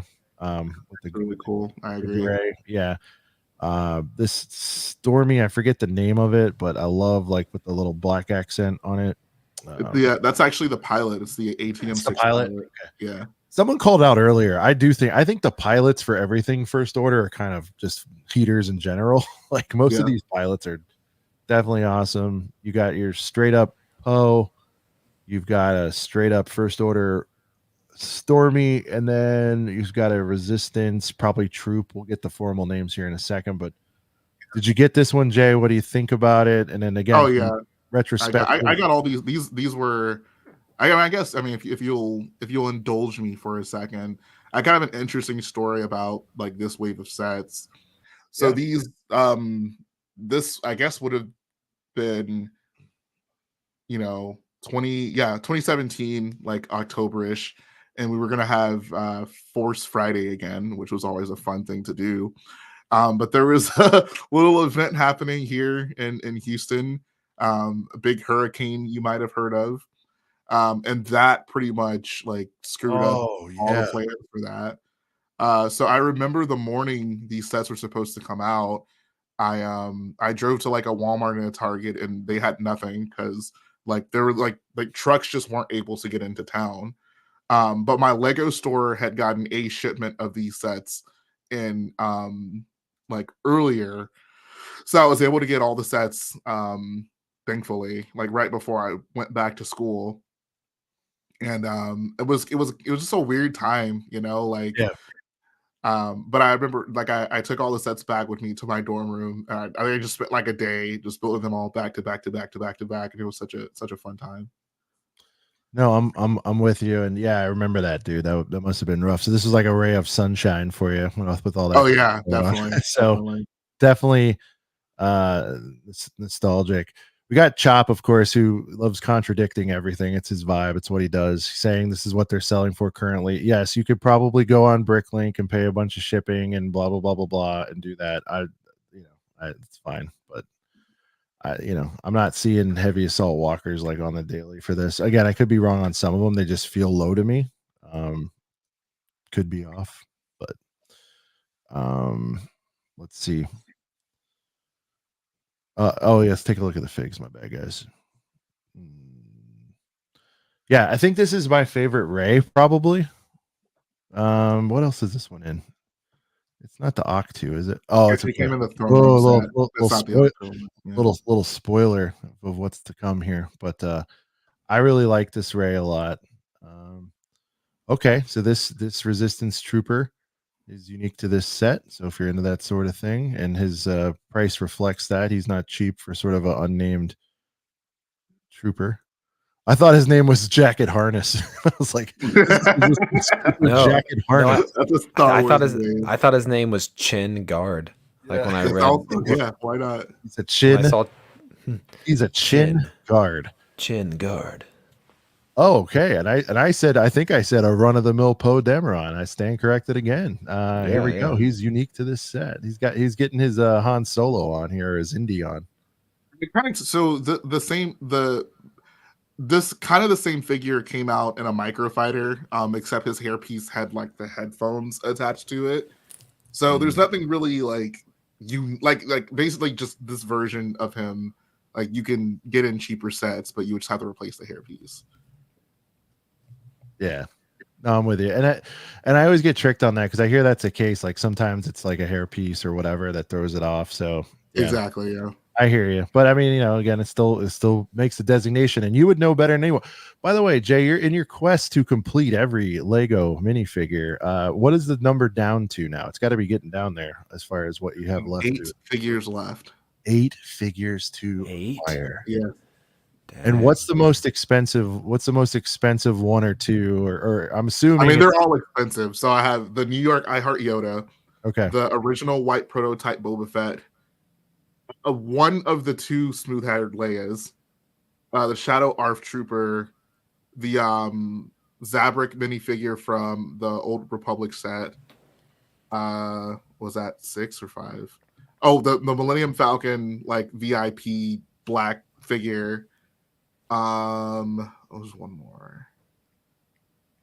I forget what the last one is, but yeah, those are Girth Gang. If any of you guys have those, I was about to say, take notes. Show up to Chicago with one of those figs that Jay's missing. If he doesn't post a video, or hit him. got I one mean, or if Jay's comfortable with it, hit him in his DMs if you have one of this stuff, and if you want to give him a little Girth Gang discount. Hit your boy up. We can hit him up. we can talk. Oh, there you go. So, but yeah, I mean, as much as it does suck, like those are. Oh, also that variant Commander Fox figure. That's the other one.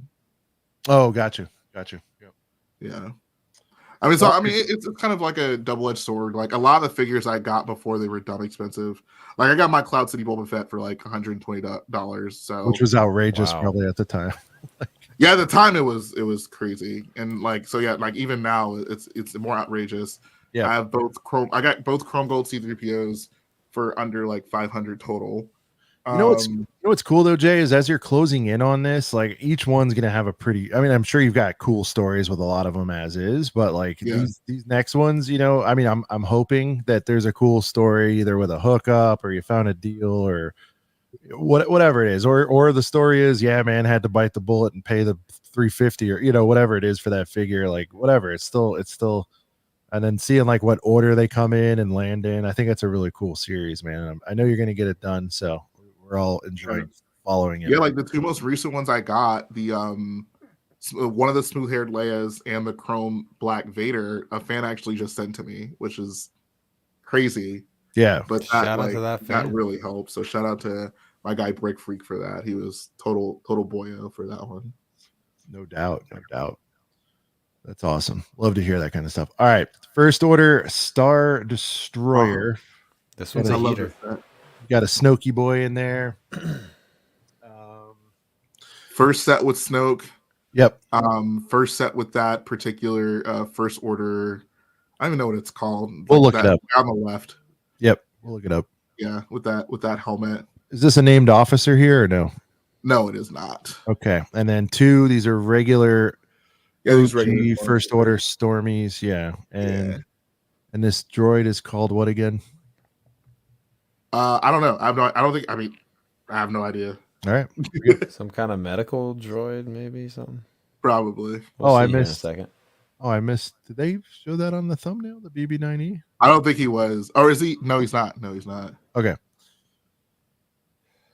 Snoke. It would have been. Well, I guess you can't do much variation on him, so that's all right. I was gonna say it'd been cool if they just did a little something different on one of these, but that's all right. So you got They to should have gave BB-9E. Snoke some cloth pieces. There you go. They could have given Snoke like woody legs. That might have worked. I don't know. There you go. Just to Right? switch him up a little bit. Wow, is this like a little hit of lean on this guy? Is that what I'm seeing, or is it just a bad picture? A little purple on his. I Does think look it's like red. purple. Little It's like drank on his darker- hat. What's going on over here? Okay, it's red. But he Bro, is, Stud Sidious with the flex, bruh. Says he has 3 New York Yodas because he worked right outside, bruh. he does for Oh sure. Oh, my stud. God. Hook a boyo up. Oh my god. If bro. he had, We'll work something out. he hears that all the time. I think he's gonna, It's probably gonna sit on him forever. yeah, Probably. Yeah. buy a second home, that kind of thing. Buy a second home.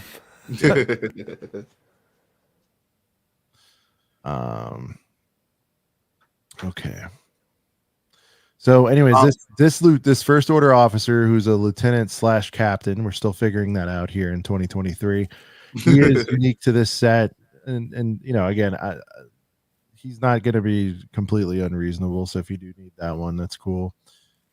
Shuttle pilot, only in 2 sets. You're right. This is the debut. Let's see what else he's in. Given the battle pack next, I believe. Yep, Yeah. there you go. I don't want to do that anymore because it's giving away spoilers. So, okay, so this is a squad leader here, and he's got a pauldron. This was the first like white First Order pauldron they made, I believe. So Gotcha. it's actually, I'm pretty sure it's the only one they've done. Of course, his Nice. Star Wars name is Mouth Pattern. Is this Yes. Commander Leader Mouth Pattern is the stormy name in this one. Oh, okay. They had their own medical droid. See, they care. Hey, I knew it was a medical droid. He doesn't have a Let's go. name, but it is his name is Medical Droid. Just straight up medical droid. And I've heard they had lousy health insurance, with the First Order, but apparently not. Then of course the First Order Stormies, I still love those. I think they're great. Just They're so good. straight up. Yeah, they didn't really. So this was added 2015. So yeah, they rode with these through the Last Jedi wave too. I don't know if they did many variants of those actually. Besides, Well, it ended up changing like right after this, I believe. okay, gotcha. The Kylo Ren shuttle polybag.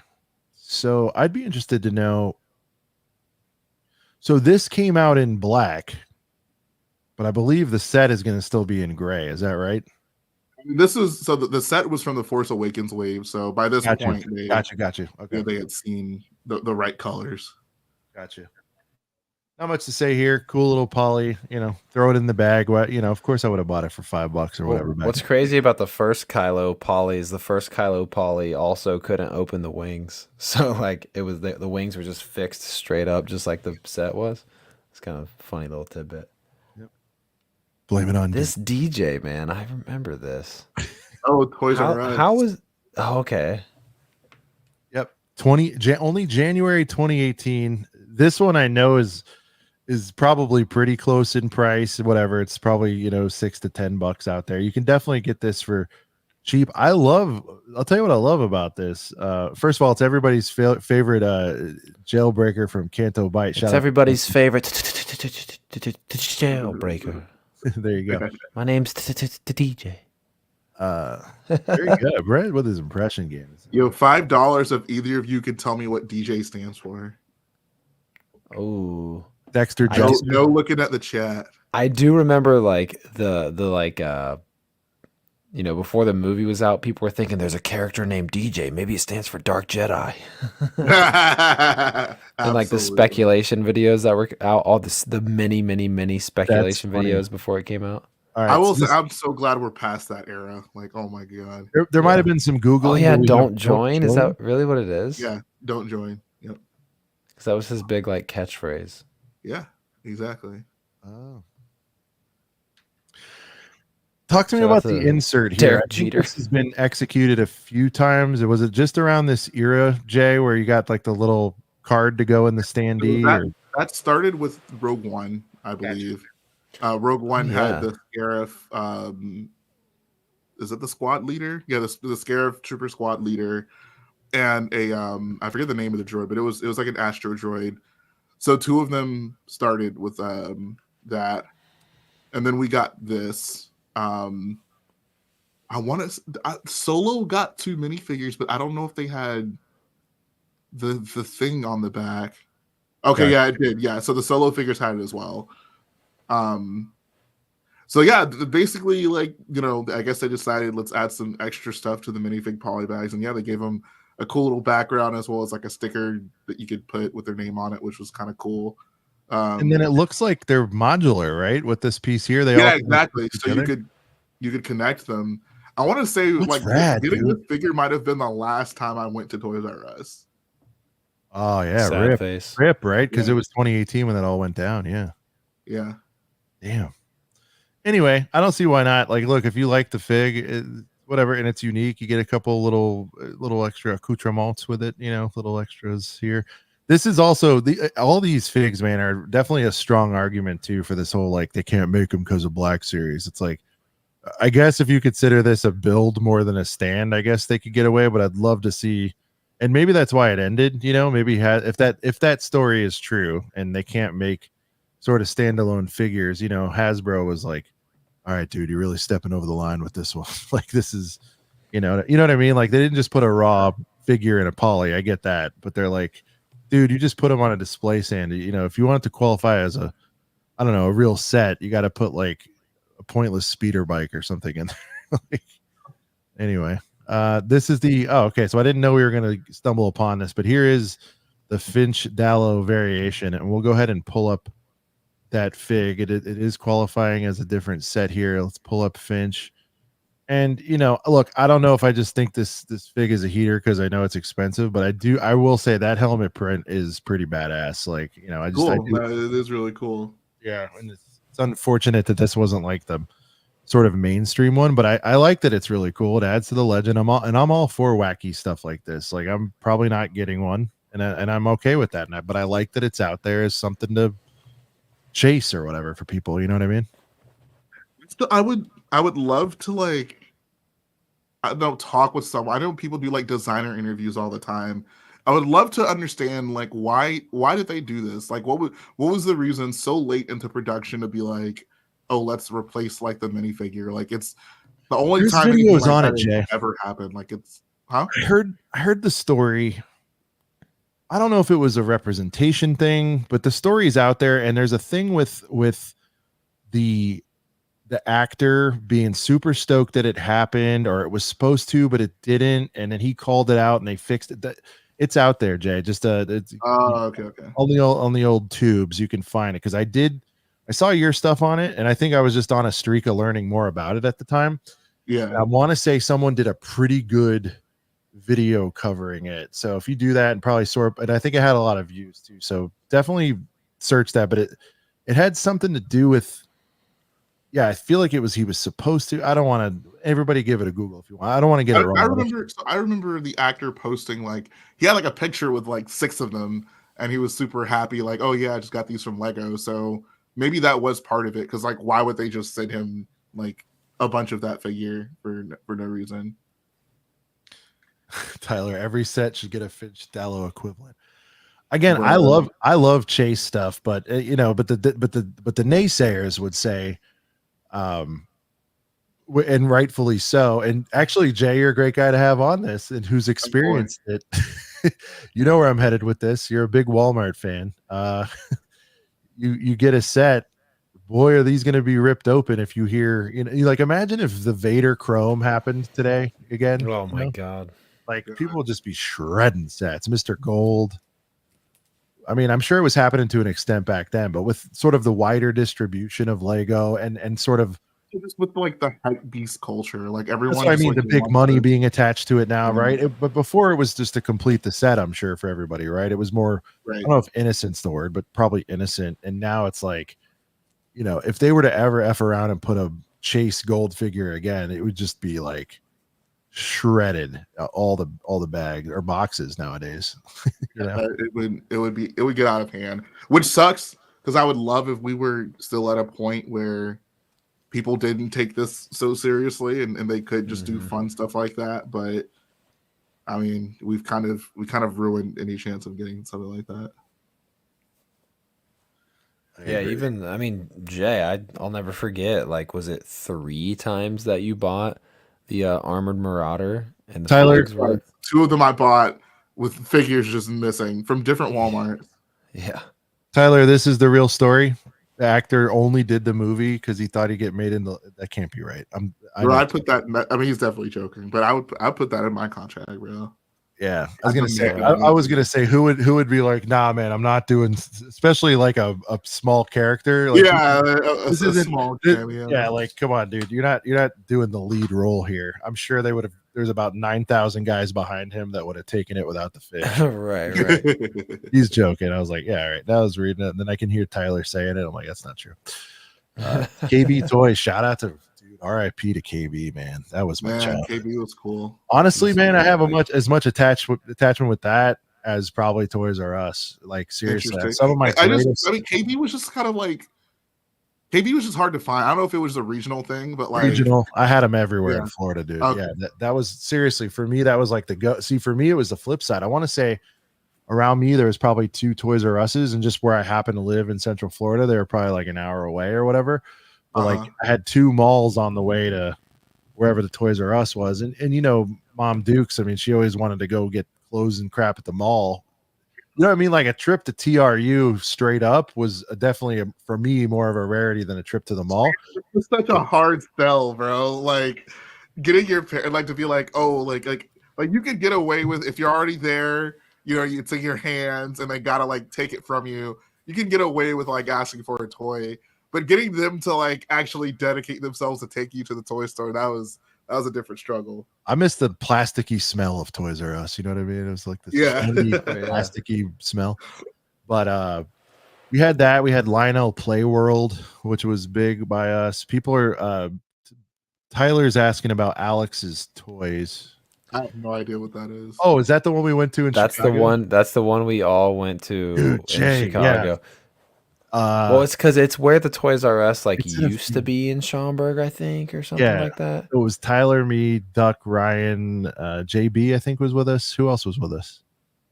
Just Too Good. That's right. Sarah was there, right? And so Jay, we were just driving back from Portillo's. You know the spot. We go hit it up 90 times, and we're driving back, and it was a 2-car cavalcade. We were in the front vehicle, whatever. And I'm just, always scanning, and I just happen to look to the right, and it just looked like it's a generic toy store in a strip mall, but they happen to have a banner up, and I saw like 1 Duplo block or something. I'm like, Sean's like, there's Duplo on the window. There's Duplo on the window. Let's go. And bro, we rolled in there, and while it wasn't like a 10 out of 10, it was definitely like a 7 out of 10. Brent, I want to say 20.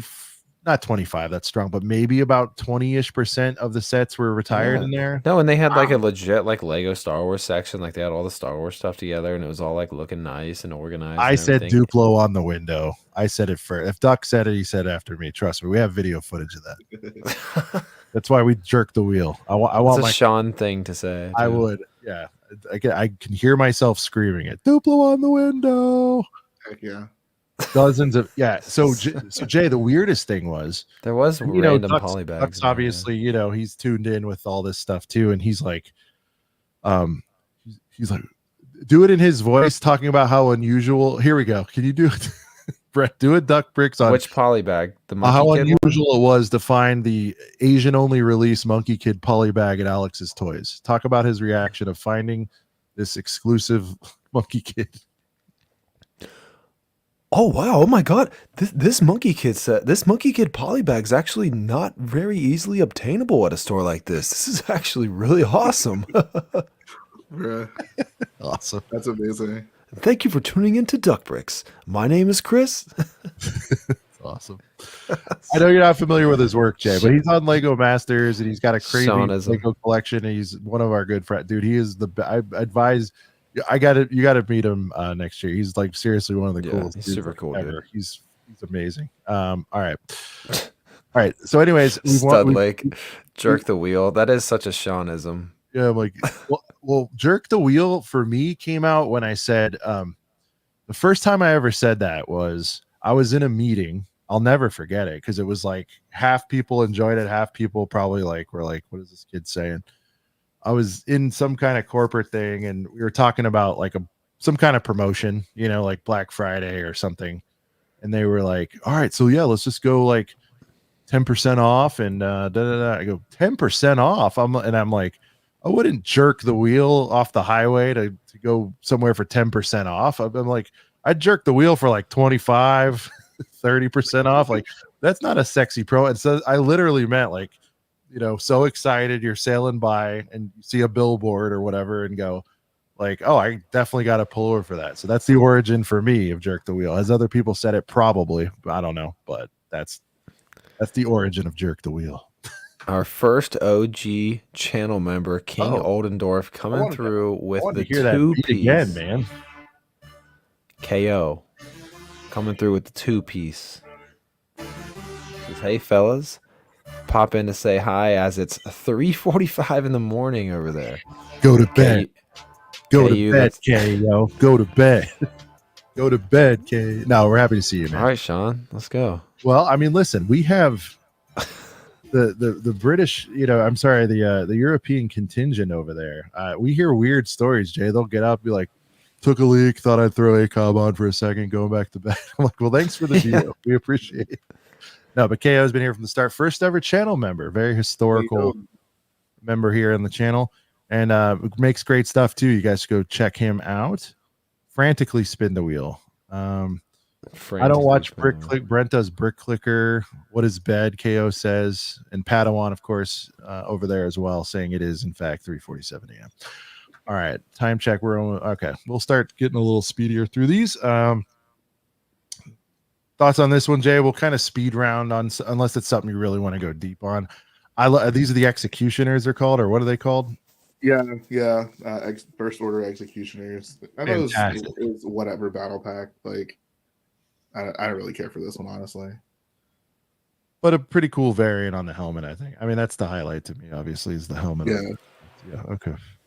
Here we go. And I think this one's been, it seems low again. I'm sorry. The Act 2 training island training. People have been talking about this one in the chat also. Yep. This has been kind of a lot. That's my favorite Ray figure. And this was the first cheap set with a Porg. Yeah. There you go. The Luke figure is kind of fired. Like Sean, not kind of fire. It is a flamethrower, dude. Yeah, I bought this set for this. Well, you know the story, bro. Go ahead. Well, this was another pickup for me in Brick World 23, and Sean talking about how much he likes this Luke fig, which is very ironic because everybody knows how Sean feels about how they handled Luke in the movie, but Sean's like, God, this Luke fig is still fire. And look at it, dude. I mean, it is sick, dude. I had the black series of this too. I really the black series as well. Yeah. I can appreciate the art. He looks grizzled. Again, like, why couldn't he just whoop that ass with this a little bit? That's all I wanted. Goku. But this one he did it in his own way, dude, Sean. Definitely GOAT level. And by the way, I don't know if we're gonna see it tonight because it was in the Advent, but you know the one I'm talking about, Jay, the crate Luke, where I'm very angry about everything they did. It's like peak. I hate that outfit because of the whole situation. But that's another great outfit though. That's just his other Octo outfit. Mm-hmm. They haven't made a crate Luke yet. Oh, the dark brown isn't crate. Okay. No, the dark brown is basically this outfit he wears at the very beginning of the movie, and or the end of at the end of 7, beginning of 8. I got you. Exactly. Yeah. Okay. Either way, I like, a little bit is forgiven because he just looks at that. I guess that's why it makes me sad too, man. Because he just looks like so goated right there. Ugh. Anyway, you guys know I'm a Luke guy, unapologetically. Interesting, Probably Jay. any Jedi's ever done. What a loser. Well, I'm just saying. All right.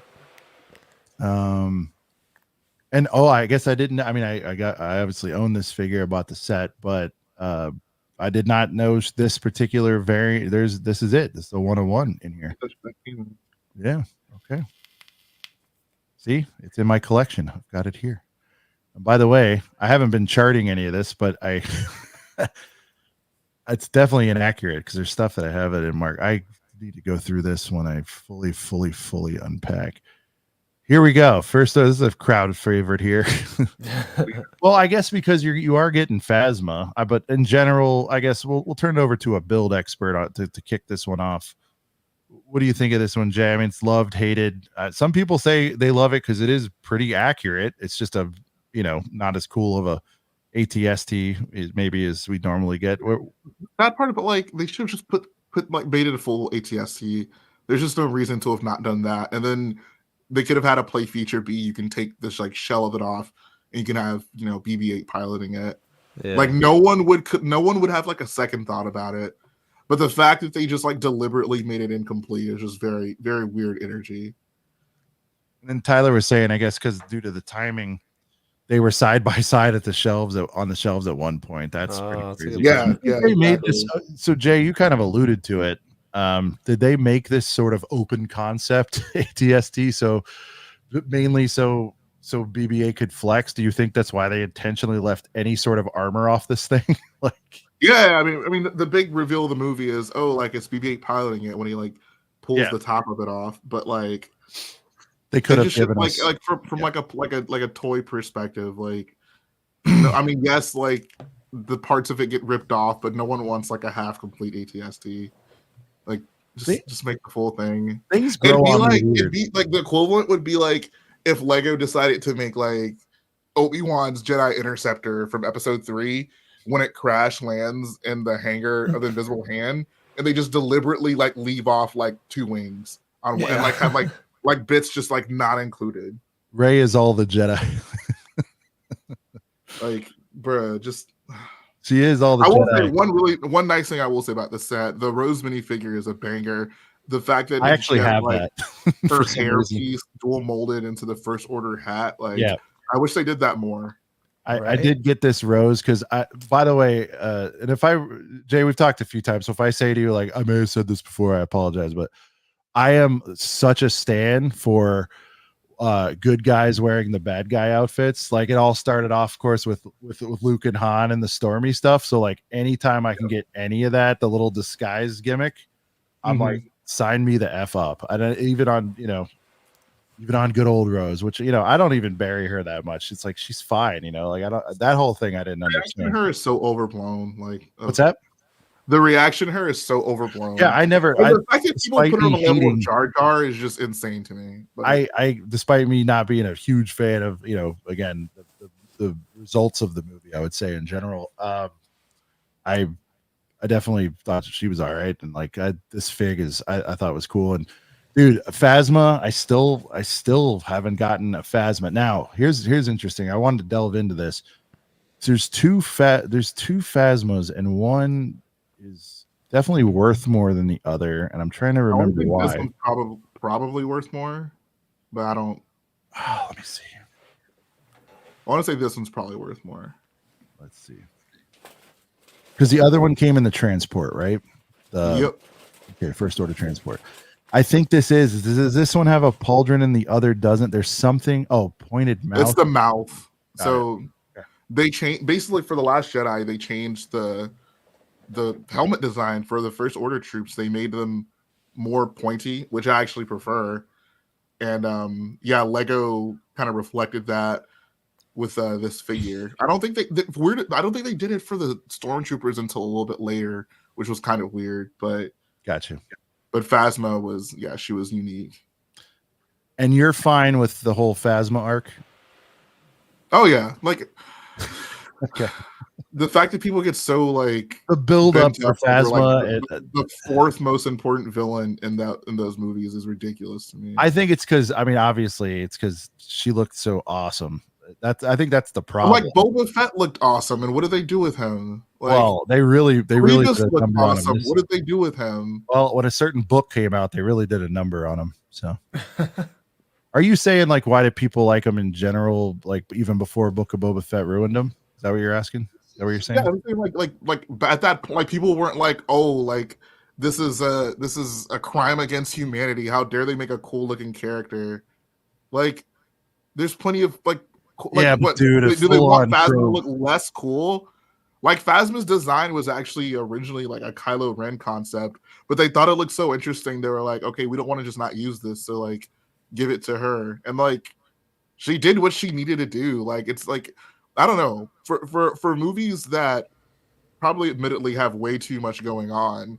Like where is the time? Where for all these things that people want these movies to do? Where is the time? Where Yeah, is the well, time for Phasma to have Yeah. like? hey, he would have Well, I made it think- 3.5 hours if he could.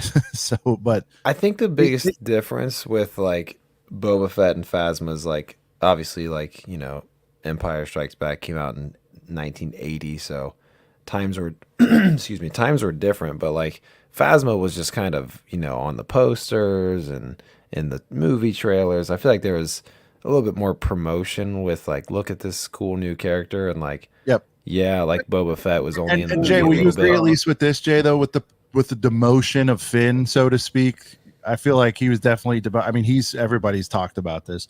Obviously, that was his arch nemesis, and I get he was never like the guy, but he probably should have been positioned as second behind Ray, I would think. And so, like his sort of. I disagree. You don't think that originally Finn was supposed to be the second banana to Ray? Nah, I think it In was this always trilogy? Ray and then Kylo. Ray and Kylo. No, were I know. No. I'm with you. Ray versus Kylo is we'll go wrestling, right? That's the world title match. But Intercontinental, the Intercontinental title match was probably for a lot of people because of the history, the beef, the breakup. They turned on each other. I don't know. For me, like the coming out of that first one in the one-on-one confrontation, I just felt like that's just how I felt. I felt it was a letdown. I get it. Where do you squeeze it all in? And that's another sort of issue I had. There's a lot of like B plots, more than usual in Jedi, and therefore you're going to get rushed. B plots necessarily. I just think there's. I mean, like if you want to break the story down to its core, it's basically like it's the three main characters and them each like going through their arc. So like Rey's arc obviously involves Kylo. Poe's arc involves him learning how to be a leader, and then Finn's arc involves him basically learning to not be a coward and actually like fight for the resistance. All right. I don't think I don't think that. I mean, that's I guess one more than like maybe the original trilogy, but I don't think it's necessarily excessive. Yeah. I still they did Finn dirty as well. That's how I feel, dude. I thought I don't understand that argument at all.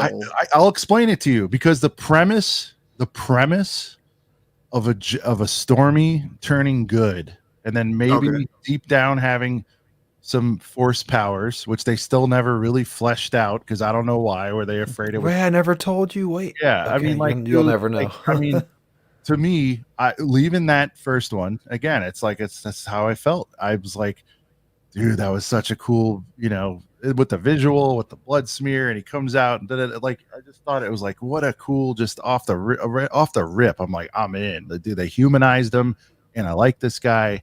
I can't wait to see he held his own. I felt like his skill, and rightfully so, got struck down by Ren, who made him a little bit of an underdog. Like I really rode for Finn, and then they just kind of, to me, second bananaed him like hard, and that's just how I feel about it. Like you don't think he was the second banana in the first movie, though? What's that? You don't think he was the second banana in the first movie? No, he was. I was hoping he'd be like once I got the gist of it. Okay, raise the Luke now. I got all that. I accepted he'd be second banana, but I feel like he ended up not being a super strong second banana. He was just always running around yelling towards the end. I mean, like, and I might be blending. He's always yelling. Do you like Han Solo?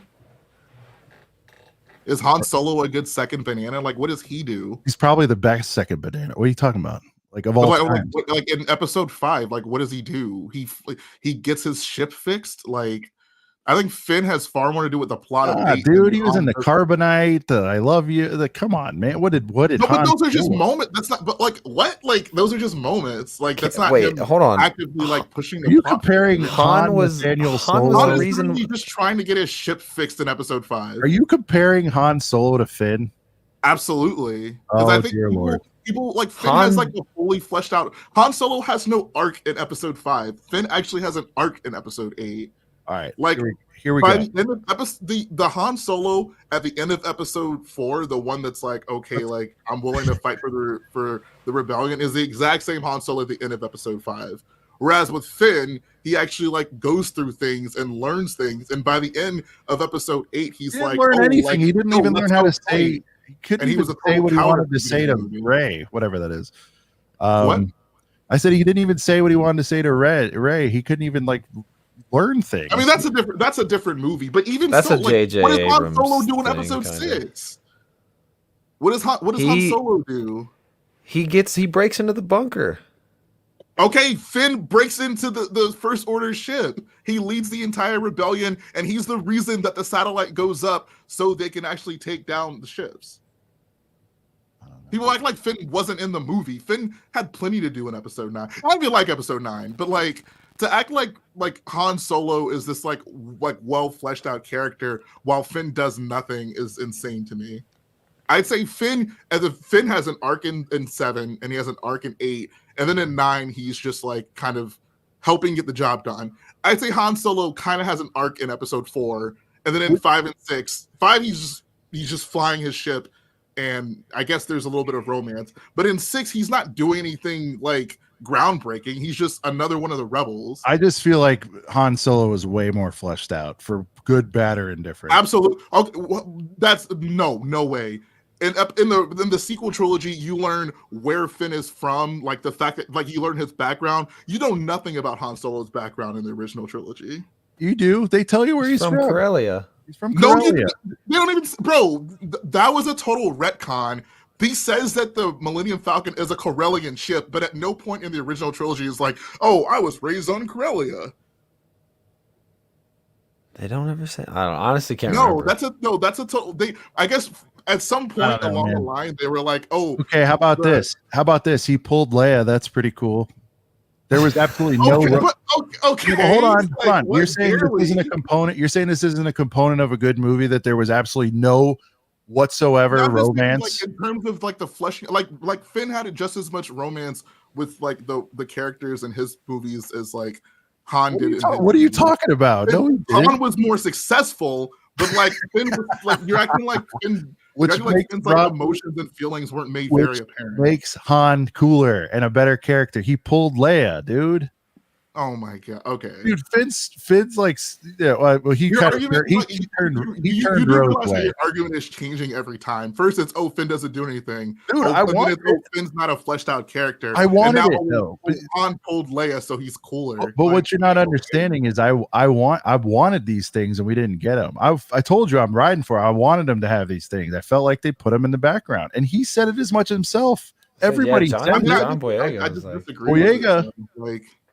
You know, I mean, I understand it's how you feel, but like, yeah, it doesn't make me right. I'm making points to show, like, I think that overblown. I get like you. a lot of it has just kind of been perpetuated by people online, but they don't actually. No. I don't see. That's where I disagree. I don't. First of all, I don't do the mob mentality thing. I left going like, he was downplayed, and they destroyed Luke. That I mean, no one's ever going to take that away from me. Like, it's not going to happen. Like, doesn't matter what he's not like driving the independent plot like he is in 7, but to act like in episode 8 he's not like learning and becoming a better character, and he comes out at the end of 8 like a far better person than he starts off in 8. Like, I feel like maybe if you don't like the Cenobite stuff, fine, but to just ignore I even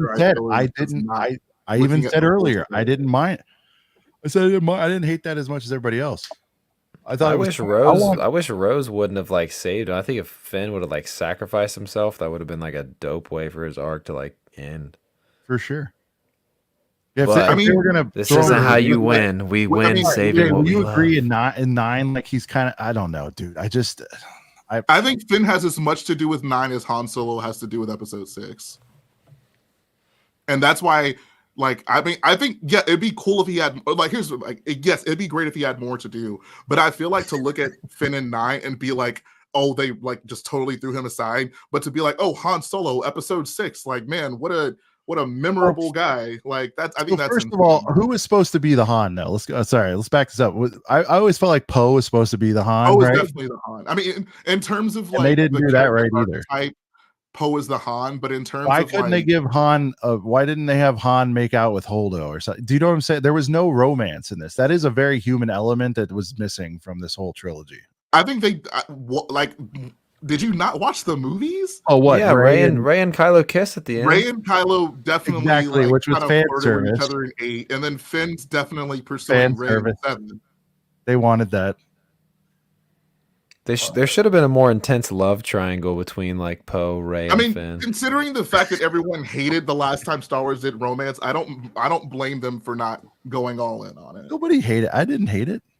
See, that's the thing. Oh, from the prequels, like Speaking of, people are still making fun of the "I hate sand" lines. Like, come on now, like let's become iconic at this point. It is a very not for good reasons though. It's not very stupid. The revisionist. See, look. The we're at the point now where people are defending Anakin and Padme's romance. Like, come on. Jay, we'll never agree on Last Jedi. I still got major love for you. However, what I will say is the romance in the Last Jedi at least is between brothers and sisters, unlike your favorite Star Wars movie.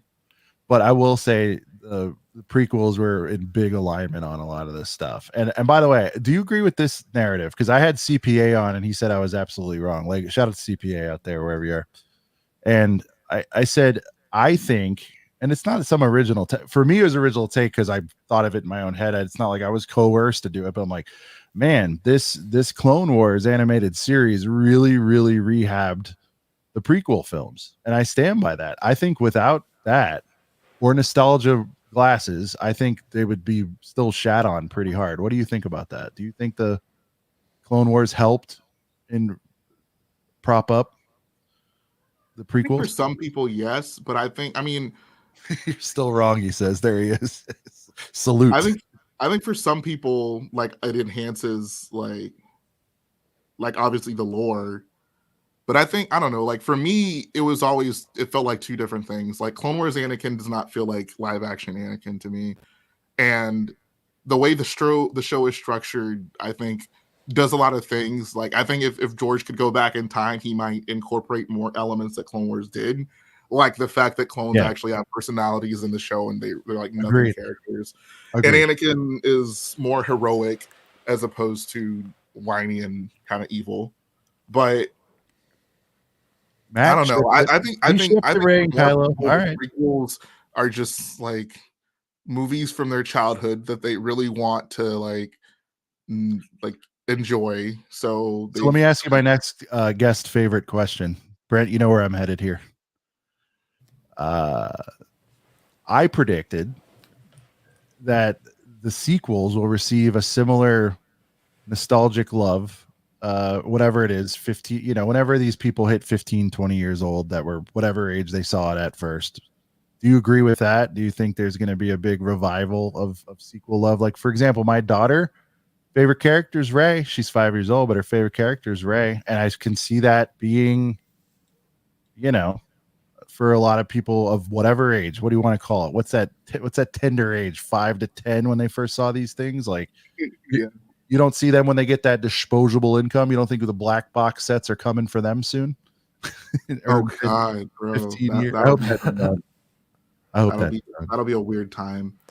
I think for me the biggest thing is like, the famous phrase, it's not about how you start, it's how you finish, and the sequel trilogies didn't finish as well as the prequels, so I don't know. I agree. And by the way, people are saying so building on that theory, Jay, we're really deviating. We knew we would get there tonight, but you think there's anything that Disney can do to rehab the sequels in a similar manner, be it animated or otherwise? Well, we've seen a lot of animated, and definitely we've seen some Lego stuff out there. Do you think there's anything that could be done to rehab between 8 and 9 to maybe explain some of the nonsense that happened in 9, for example? Like, do you think there's do people want more? I don't think people even care about That's the true. explanation. I think they're more upset with the answers than the actual like fleshing out the answers. So Yeah. I mean, I don't know if Disney were to I don't know, They man. did the Rise of Probably Resistance not. show. I think time kind of What's heals wounds, so to Butt speak. Chop, what's it question? What is it like to be a shill? Who's this to? Is this to us? Who's it to? I want to know. I'll answer it if it's for us. That's fine. There's a year gap. Maybe people of a certain age, like Year gap like- between 8 and 9. You could totally make a show covering it. That's what I'm saying. Like I would be down. I mean, there's like who's that gonna? You have beef with Butt Chop who's that I gonna don't know be about, for? Jay. Like, Is there a like beef? what needs more explanation to you? I guess is what I'm. Of what? I'm curious of. Like, what would make you feel better? Like About Finn? no, just in general. Like about like the I don't think the problem with the issues that people have with those movies aren't things that like you can make them feel better with. What was more 7, 8, 9? What's the issue? No. I'm just saying, like, the people who don't like those movies, giving more explanation isn't gonna make them like them more.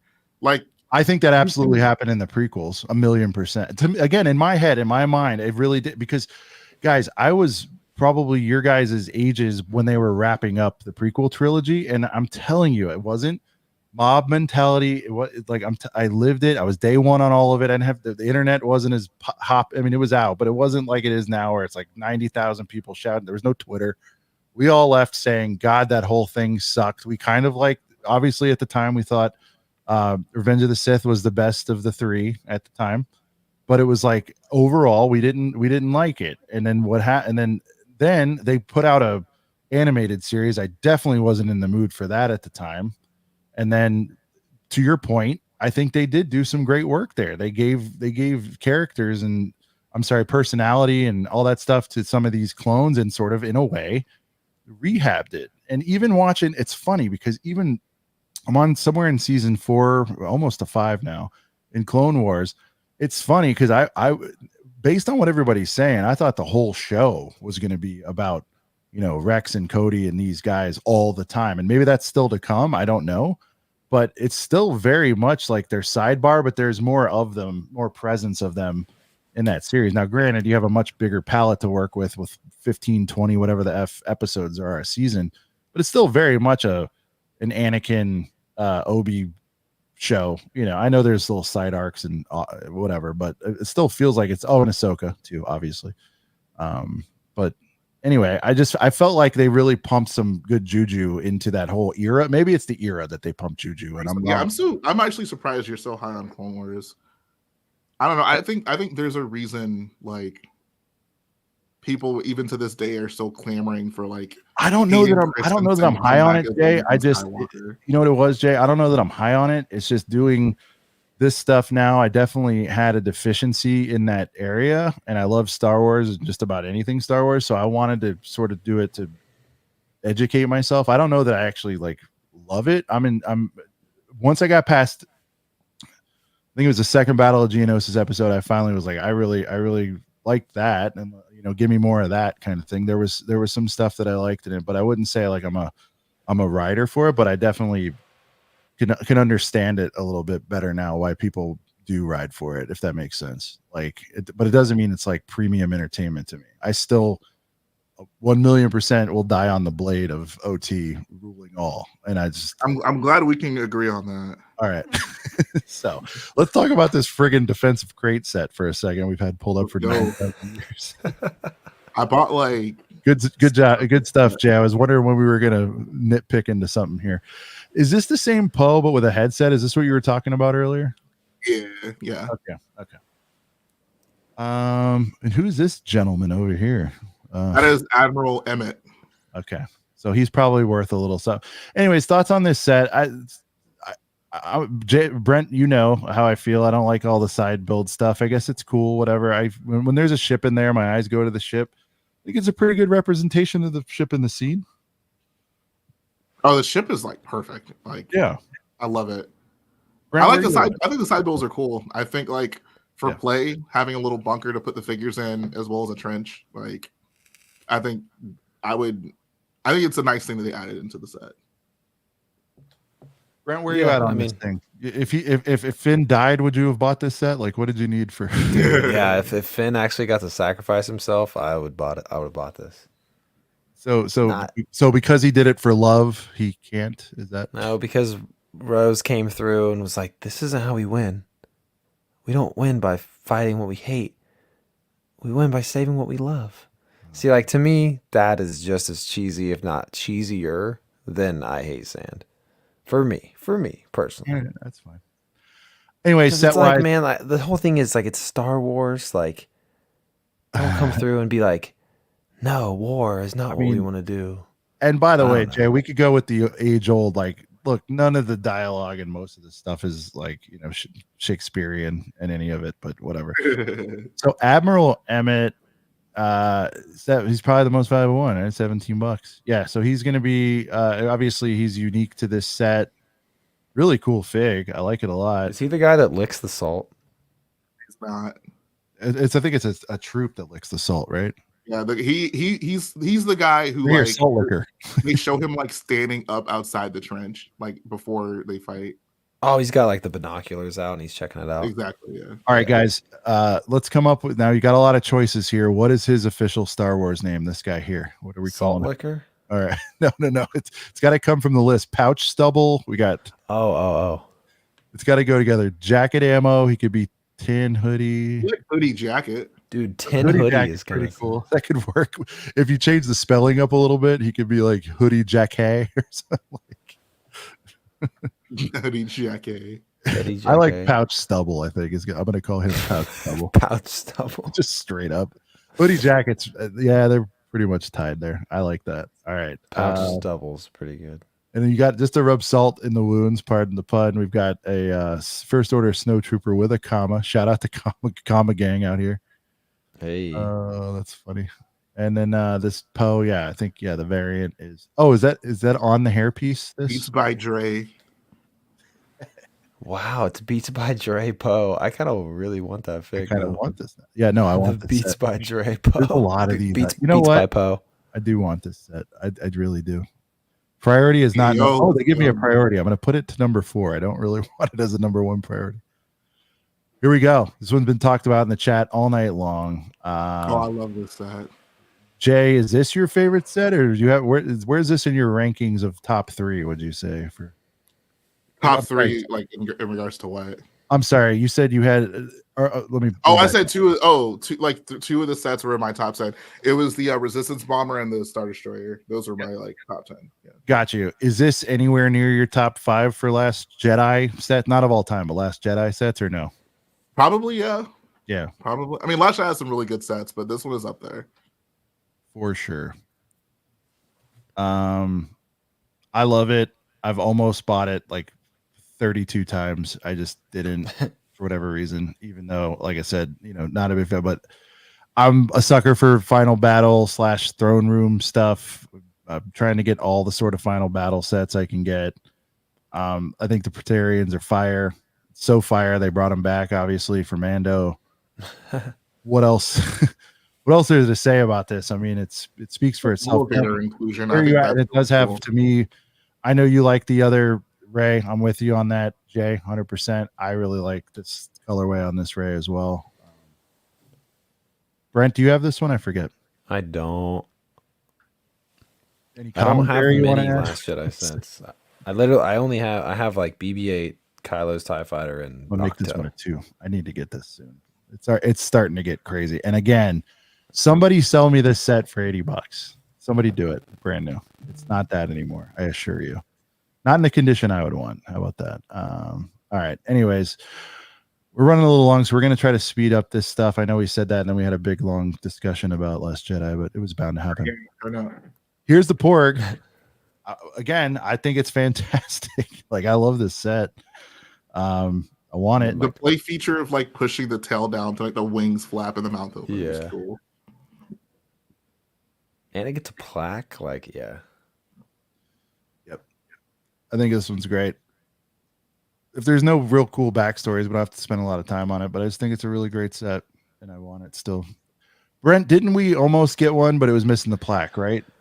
Yeah, I was so in the first year we were ever at Brick World, I was at the yard sale and Sean was chilling back with our boy Ryan Manino. We always say his last name wrong, but he's on Lego Masters. You may have seen him.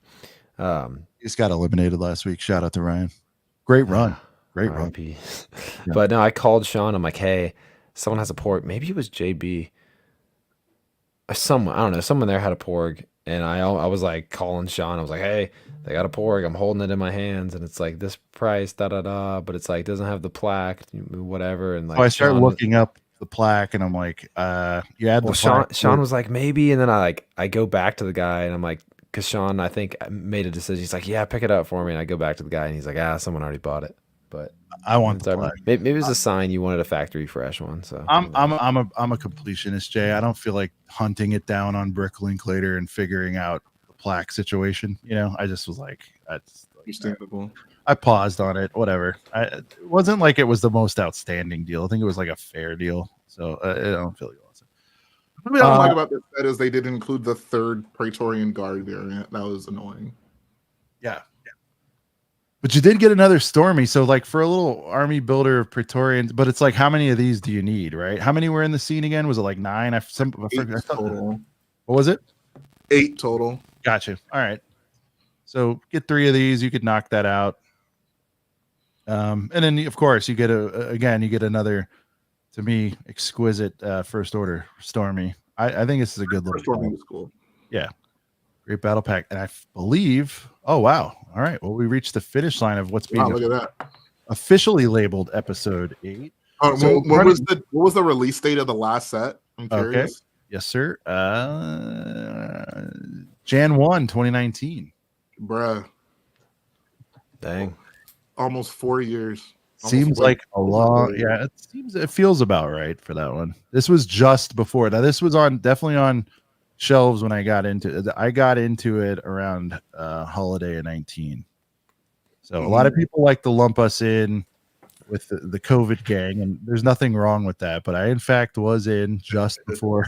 Like it was like a gift and a curse that I got into it just before, and then it was kind of cool to kind of see this new thing that I liked. I'm like, oh, has it always been this popping? What the hell's going on? You can't get inventory for that. What's going on? Like, anyway, I feel sorry for anyone who got into Lego Star Wars like after 2020. Yeah. I feel like there was just, I mean, regardless of what you think about the quality, there was just a huge shift in like the way they approached the product and like the amount of like, I guess, variation and options you had. Like if you look at like brick set and you look at the amount of sets each year, like basically 2019 was the last like year they did probably like 60 plus sets, and then after that, like 2020 forward, they're average around like 45 sets. Yeah. So far less sets, more of them are saying 99 to 2019 was the real end there. It'll never be matched. Do you agree with that? I mean, my personal favorite era is like 2015 to 2019, but I mean, starting from 1999 is kind of like there's a lot changed between 99 to 2019, but I definitely think like 2020 was the start of the dark times.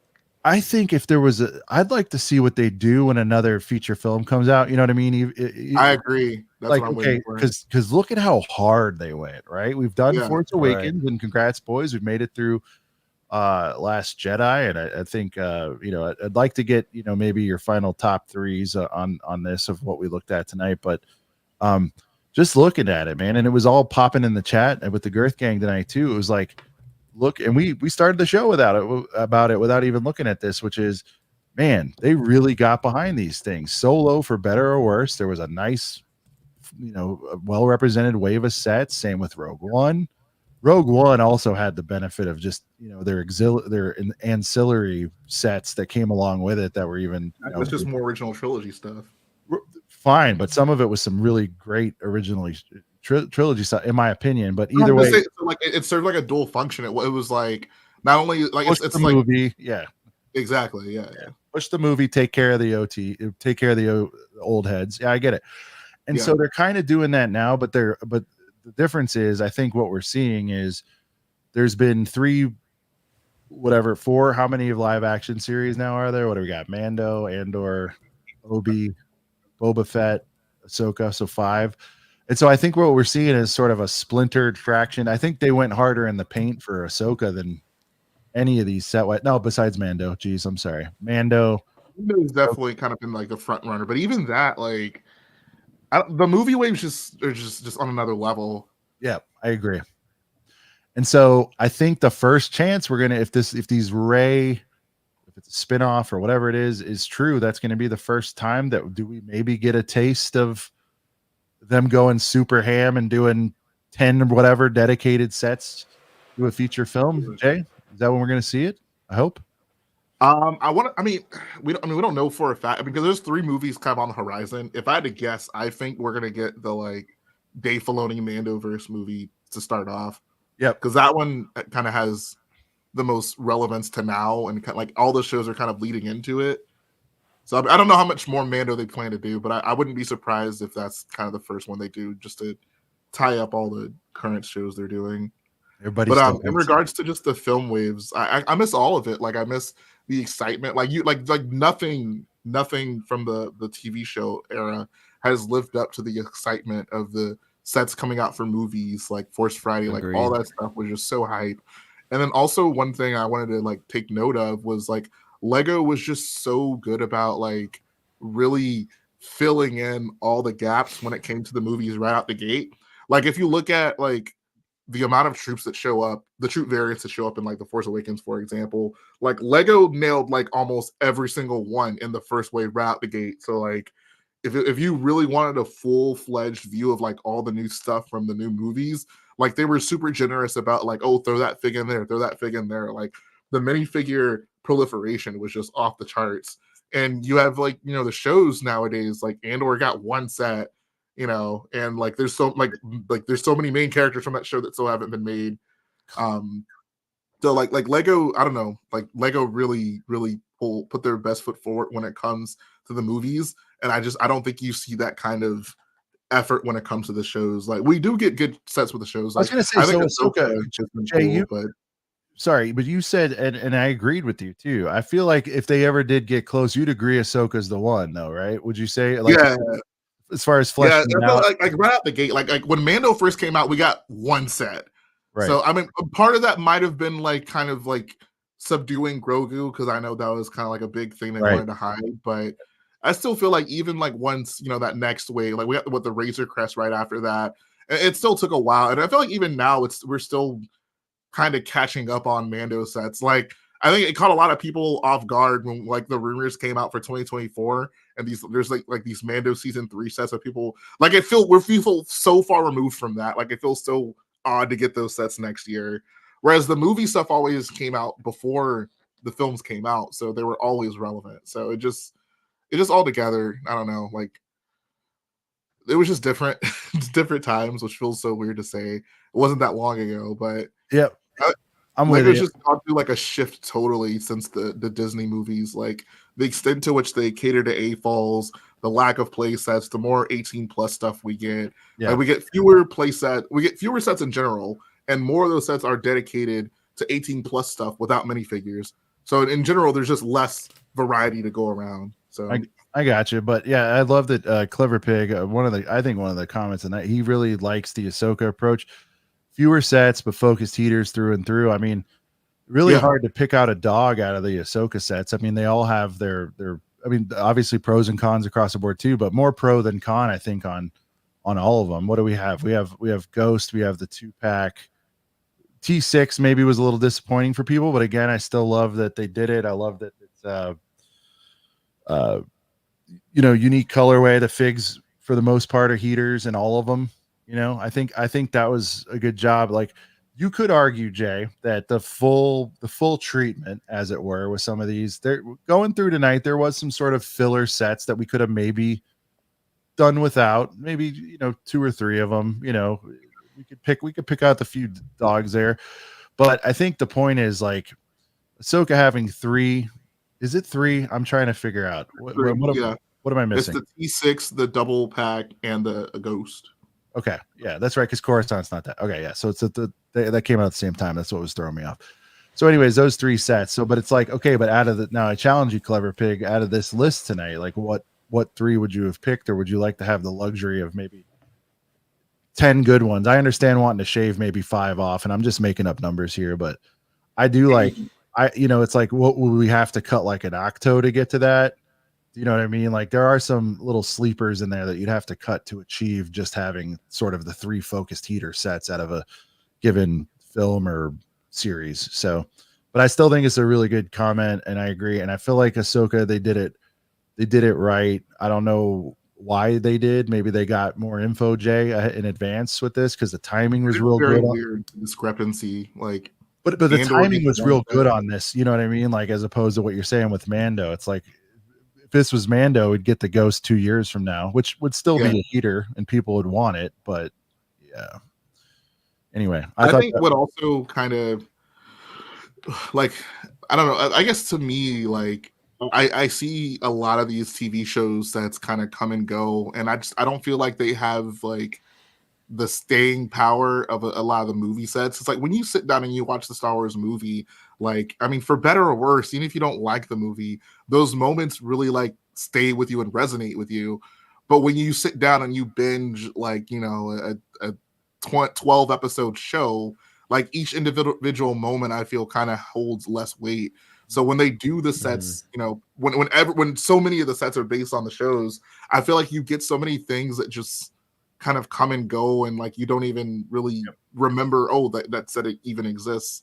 Like the spider tank is one I always use. Like that's such a like I'll never think about that set again. Like after this year, like it will be outside of my mind. the bow Whereas I went go hard back though. and I look at like so many sets from the first 10 years of Lego Star Wars are deeply embedded in my brain because I mean that was the first time they were doing it, but also like it's from those classic movie moments. So I don't know. Yep. The bow did go hard though in that spider tank. You got to admit that. The bow minifigure is fantastic. Yeah. Actually, I got a video coming out tomorrow. Actually, Saturday. The top 10 minifigs from this year. It's cool. I really like that video. I'm gonna watch it. And by the way, again, we have our run. Basically, only this. I think we're pretty aligned on everything else. And that doesn't even have to do with Lego. It's just a movie in general. But no, I really, and not just because you're on here. I really enjoy your list because I appreciate like you add things about it at the time, and like you don't just name them off. You don't necessarily just talk about the quality and the prints and all this stuff. You kind of go through why it was important. You add some texture, as Brent likes to say, and extra context to it. Yeah, so I mean, like, if you guys are looking for a really well thought out, if you guys are new to Jay around here, which I can't imagine any of you are, but you should know, in addition to being Grand Moff Tarkin, he makes some great commentary videos. And really, you helped me do what was I doing the other day? I did a full living room and kitchen clean listening to your. So you helped me pass that half hour or whatever. So that was. I really do appreciate that. Well, hey, dude, that's to me, that's like the coolest thing that Brett and I hear, like in DMs and stuff, and even in here, Right. they're like, "You got me, through my first couple hours of work or whatever." I'm like, dude, that's a bet. Like, I know what that's like for people to do that for me, and I'm like, so I wanted to tell you that, like, I enjoyed it a lot. All right, boys. Well, I mean, I think we ran through it. We don't have to do top 3, whatever. What, Brent, of everything we looked at tonight, like, what are your couple of standouts you think, like, that you definitely should think about getting if you don't have, or even if you already have it, whatever? Yeah. Well, I mean, the three I have, I'm super happy with. I love the BB-8 set, Kylo's TIE Fighter Octo, but I really would love to get my hands on that Star Destroyer and Snoke's Throne Room. I think those are the two. Might have to be looking out for those at the yard sale next year at Brick World. So, because I don't have a place. I have the UCS Star Destroyer. I have the midi scale Super Star Destroyer, but I don't have like a play scale. Well, no, I have the light cruiser from Mando, but I need to get me a good true. I know it's got problems, but I like that. Yeah. I do that First Order Star Destroyer with the Snoke. I definitely. They're not making that Gideon again either. I like that set. It's a little sleeper. Yeah. Anyway, for Jay, you have all these, so I mean, I'll just do mine real quick. I have the Octo. I made it pretty clear. I'm on the hunt for the throne room. I definitely want the silencer as well. You need BB-8, and I need BB-8. Yeah. But on that second tier, man, the crate, I love that. And I'm probably forgetting a few others. Watch the replay, gang, to see which ones I got all gushy over. But yeah, there's quite a few in here. And if not, definitely the bomber. Not Jay, you got me rehyped for that. The Force Awakened in me on that one. I need that bomber. I will have that bomber. Finch be damned. I will get that at some point. Jay, you have them all. You've lived with them all for a long time. You kind of went through top 3 throughout the thing, but it like formalized. What are your top? Whatever, you can do 5. Whatever you want to do. What are your tops out of these? What we looked at tonight. So number 1 on the list is definitely the bomber. It is just the perfect playset ship. It is so good.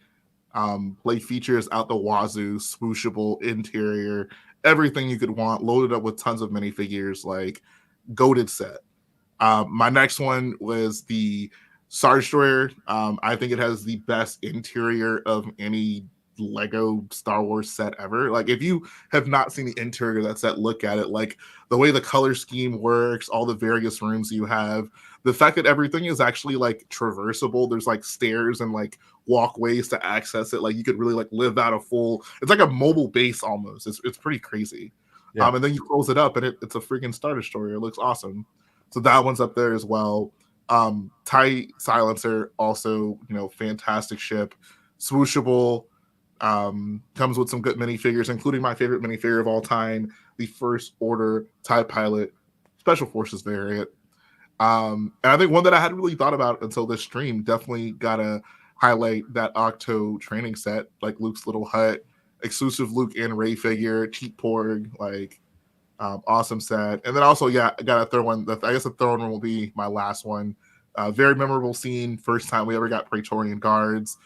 You get, I'd say it's probably like, I mean, it's the throne room, sequel throne room equivalent of, a Return of the Jedi. So comes with all the important characters from there. So just bangers all around. I think like the bottom half of Last Jedi sets when it first came out were kind of light, but like it was like the big sets, like all of them just did not miss. Like I love that. I love that wave so much. Yeah. And again, there's some back and forth in here about saying that we all, love the Disney sequel trilogy. I don't think that's what, at least for me, this series is not necessarily about that. Some of that'll definitely come out in conversation. For me, it's just like, I wanted to sort of revisit a time sort of just before I got it. Now, Last Jedi I was definitely around for, so the next one will probably be, perspectives will be probably a little different for me, at least on that one. But I think what this series is about is just the respect for the sets themselves, whether you agree with the movie being great or not. I don't know that matters in a play set all the time, Jay. I think you brought up that point too. It's like, was it a 6 set or the fig's good? Was it Yeah. And like I haven't watched the Ahsoka show at all. Like I have no idea what happened, but I love those. I love those sets. Like so there you go. Yeah. You don't even need all the full context. And Jay, back in the day, right? Force Friday, I believe those sets came out a month or 2 before the film even dropped, right? It was October. Usually 2 or 3 months. 2 or 3 months. So I mean, like, just wondering what this is all about. And I guess wonder is the key word there. Like the wonder that came with just putting these together. Like, how's this thing going to work? And what scene is this going to show up in? Yeah, that's definitely experience I've not really had, I guess, much of. I'm trying to think, but anyway. Okay. I want to say I do find it weird the extent to which people can't separate the two. Like I feel like I can bring up Gungan Patrol set from the early 2000s. You're like, oh yeah, that's a cool set, whatever. Like no one's like, oh, that movie sucks. Like the Gungans are absolutely horrible, but cool set. But like I don't know, people. It's like I don't know if I want to equate it to that. It has big no homo energy. Like, nobody really cares. Like, it's all good. You don't have to explain, right? It's like you gotta throw it in there, bro. Like, you don't have to explain. We don't have to. In other words, like you don't have to explain yourself. If you like the set, you like the set. Whatever. It's exactly. fine. Yeah. It's very weird. Yeah. exactly. That's a Like, good way to put it. Holdo, one of my least favorite characters of all time. I like that figure a lot, though. It's Yeah, exactly. Yeah, really well 100%. done. I'm not going to sit here and say like if I came across her, the price was right, I'd buy her. You know, like even though I'm like, okay. Before we wrap up, though, I do want to shout out. We're gonna have much more news on this soon. But Jay, happy to report, in addition to us, partnering with Brickworld, we did get our first sponsor, and I don't know if you're familiar with them, and I'm not trying to sell you, but I want to show you something because I know you know everything about everything here. Brick shell cases. Listen, brick shell cases. You've seen a dime a dozen, right? These case companies, Jay. You see them popping up everywhere. And I'm going to pull it up here on the screen for you so you can take a look. But partnership starting with them soon. We'll have some more official news in the coming weeks right here on a couple Brickheads. Programming note, though. Next week, we will not be on, in celebration of Thanksgiving. A lot of people traveling, all that. So, guys, I hate to let you down, but your boys need to be with family and whatnot, too, obviously. And I am going to go see Mom's down in Florida and do the Disney thing. So we will be dark next week. We will have shows the following week. The lineups will be a little bit different, a little bit interesting because there is some additional travel going on. So next week, just replay, gang. Hopefully some of your favorite episodes. And we'll be back soon. We'll be on socials and all that stuff as well. And if you need to get a hold of us, you know how to. But we will be dark next week. And I hate doing it. I really do. But I got too much going on, guys. Jay, real quick, Brickshell case. I just want to show you something real quick. So most of these, different quality going around. A lot of people regard Wicked Brick as the GOAT, and maybe rightfully so. They've done some great stuff, but these guys here at Brick Shell have done some really cool stuff, and it's really all about how they laser cut these. They're a lot more form fitting, and the video kind of demonstrates it, but check out, like, look what they've done here with, like, I know I'm not sure if Speed Champs is your jam, for example, but just some of I dig Speed Champs. Okay, cool. Yeah. So, like, let me just play the video because I want to show you, like, I think the killer feature on this. Now you can get them table standing, freestanding, or you can get them wall mounted, but this is what's really cool here. So obviously you got the studs in there. Look at that. Boom. Tight little magnet just pulls together there. And you can easily access, get in and out of the cases there. Little studs for the minifig. That's cool. Yeah. And so I just feel like they've really sort of thought of everything. You can see how easy it is to wall mount. If you blink, you could miss it, but you just kind of put the brackets up there. And I love that this collector has very expensive watches, down here as well. But no, I mean, I really, and then as far as some of their, like, designer stuff, you saw one there with, like, this Clone Troopers. You get a little box of boys here. You can kind of put your rainbow of figs there. Shout out to the Lean Troopers, always a crowd favorite. Jay, I did send you my little Survivor Series thing, right? You did, yeah. I found that very hilarious. See, I shouldn't have. I'm not bailing on it. I need to make a follow up. Maybe I'll get with you and figure out put some teams together. Like the old 4-on-4 Survivor Series. But no, like, again, there's just different. And but by the way, there's some ideas. Jay, look at this. Shout out to the Target display they've recreated here. Oh God, they're inevitable. Oh yeah, that's right. This is your favorite here. He's trying to trigger me, guys. But I mean, I just think it's really clean. I've looked at some of these and they're kind of samey, but this one jumped out. And again, it has nothing to do with the affiliation. It took me kind of seeing this and really paying attention to it, and actually, I actually did the reaching out on this because I was like, sweet. Well, because I mean, think about it. There's no real place besides Wicked Bricks to get something like some of this stuff going on, and as you know, I mean, it's, with the conversion, it's expensive, and then of course they're not going to ship it to you cheap from over there, and then of course you're not going to get it for whatever, a fortnight, a couple weeks, whatever, so it's like, I feel like Lego is definitely lagging in that department. They've had the same stuff, right, with the red, the blue, the black, whatever, minifig cases, and I feel like if anything, I hope something like this gets them to even stepped their game up. Shout out to the helmets once again for Look Jay. at those helmets, Jay. I know I got to get off of it. Let's see. Podium. See, yeah, I'm honestly surprised Lego hasn't done something like that with all the like AFOL stuff they do now. That seems like that'd be right up their alley. Yep. And they do have some of the custom backgrounds, which I think are cool.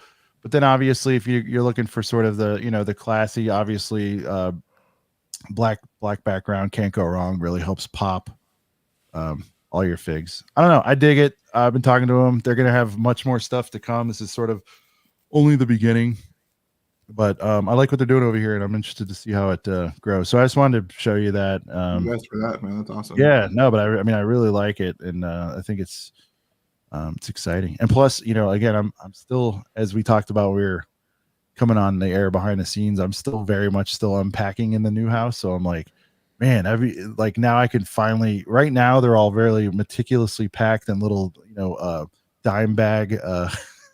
Like, that's I don't know what else to call them. They just look like drug paraphernalia, but those little bags. No, we call them Bricklink baggies. Okay, well, yeah. Look, we're going late night here, but yes, those little baggies. And so I've got some really nice heater figs. I'm like, well, where do I put them? I want to let them breathe. So there you go.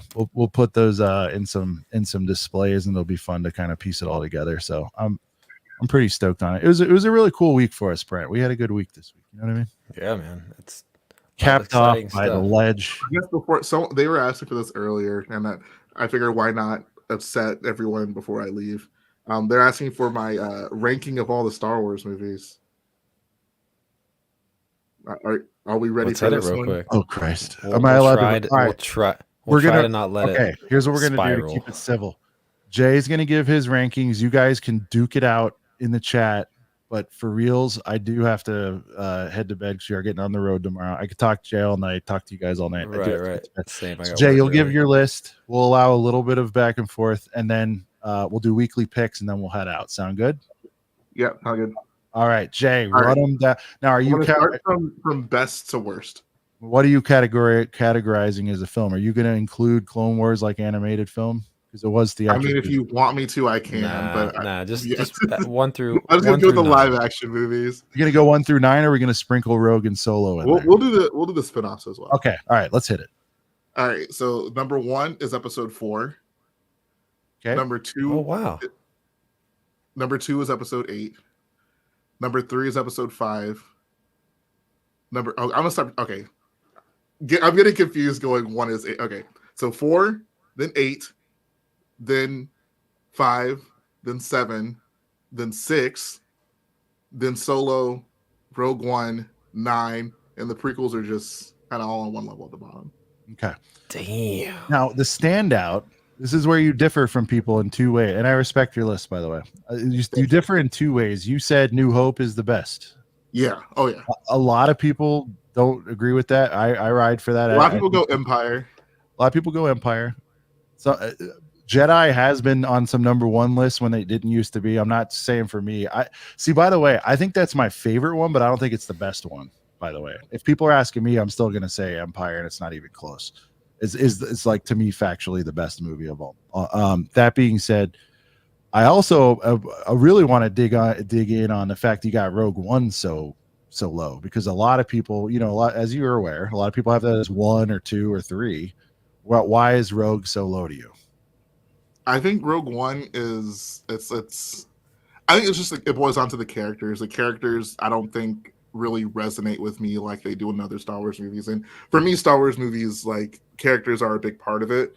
And I think I kind of walk away from that movie like Jyn Erso, like, do I care about that character? Do I think about that character? Like, no, not really. What about the Forces with me guy? I'm one with the Force. Did you care about the guy whose name you can't even remember? Exactly. See that? I mean, he's fine. Baz Malbus, or what the hell is the name?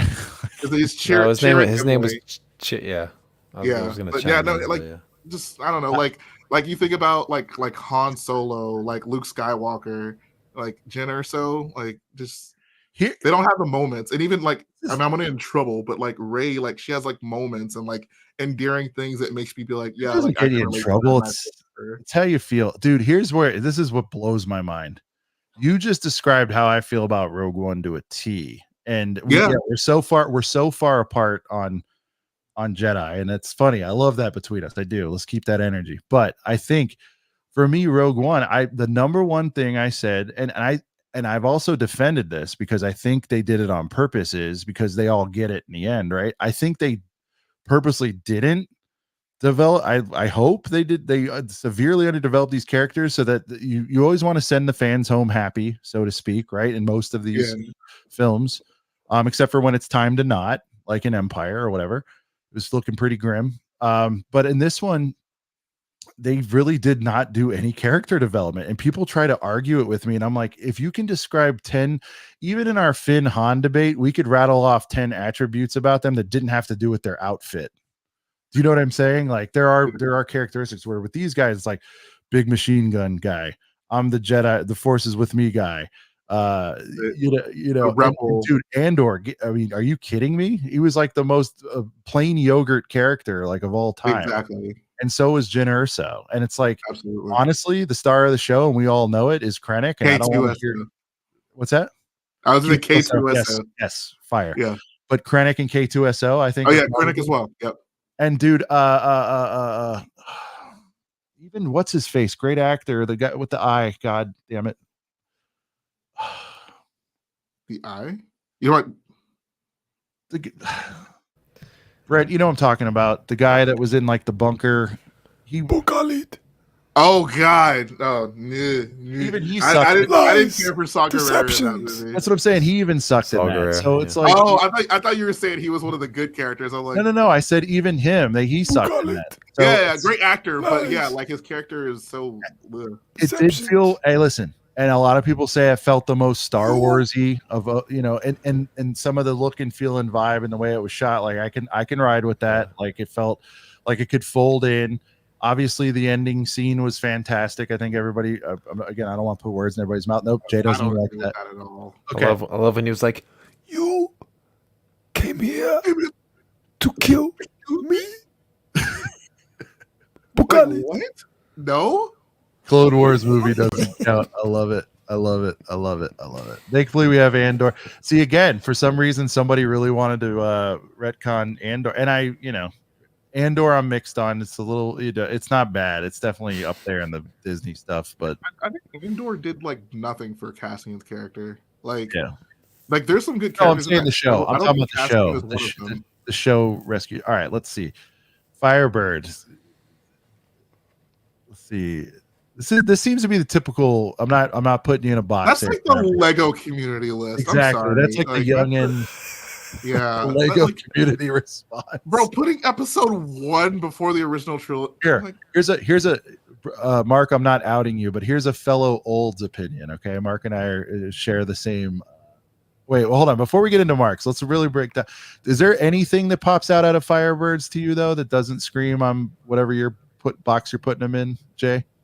I'd probably say that the Clone Wars movie is so low. I would expect him to have that higher. I like that he somewhat respects Empire, so that's nice. I feel like he just put that there like out of pure like obligation. I don't take the list seriously when Attack of the Clones is in like the upper tier though. I just can't. I can't. Yeah, that movie sucks, and I don't care what anybody says. Like Attack of the Clones. Yeah, episode 2 cannot be like top. It can't be in the top half. Just can't. And then I like how he closes it out with 7, 8, 9. It's respectable. The CW movie.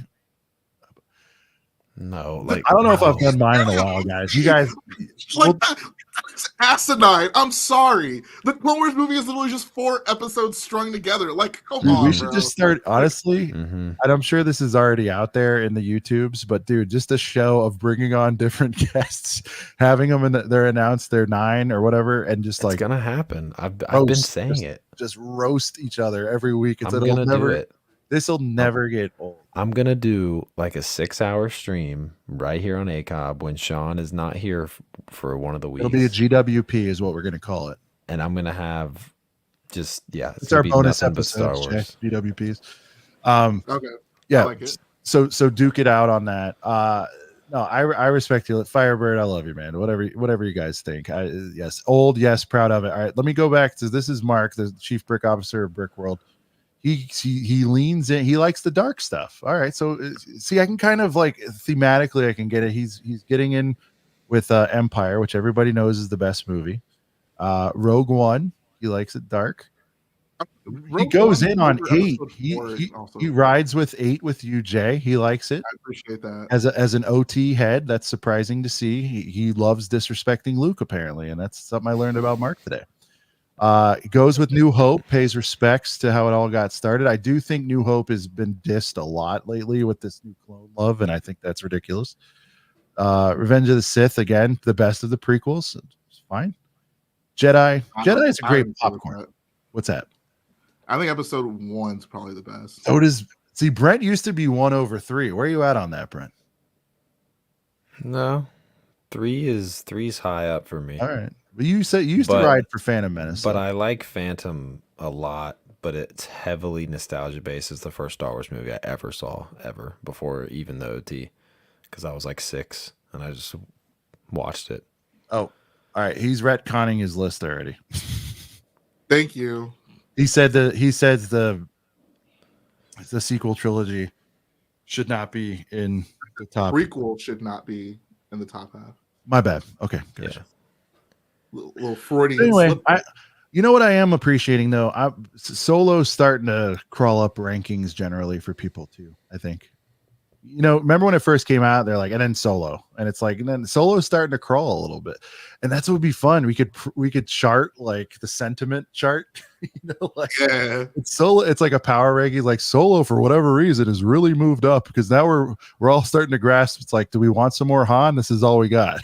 You know, it's like that's the thing. Like I put Solo over Rogue One just because, like, yeah, did I need to see young Han Solo? Absolutely not. But like Alden Ehrenreich's performance as Han Solo was good, and I liked seeing him on screen, and like he made me feel good, and like it just like there's nothing like that Kessel Run sequence in Solo. Like I don't think there's nothing in Rogue One that can compare to it. Like the camaraderie between the characters. The frontline stuff is good though. Darth Ostov brought up a good line. The frontline's view of Rogue One, the savagery. I thought that was a cool look. I mean, yeah, it's got its Rogue pros. One is not invaluable, but like I guess I don't know. Like Rune, I love this take. Solo's good. Stuff, I guess, all the time at this point. Like I mean, there's moments that people don't like, and I think it's the other thing, right? It's you've mentioned this a few times. There's moments in all of them. Some of them aren't great. I think a lot of people really hate how he came up with his name. You know, you run by yourself. Yeah, I agree. Some of that stuff is cheeseball, but like it's always been cheeseball, man. That's what this is about. All right, What About Bob is I'm highlighting this because I do love What About Bob. I don't get the joke here, but I love What About Bob, especially when he's like with the chicken. Oh God, it's great. All right, Chester.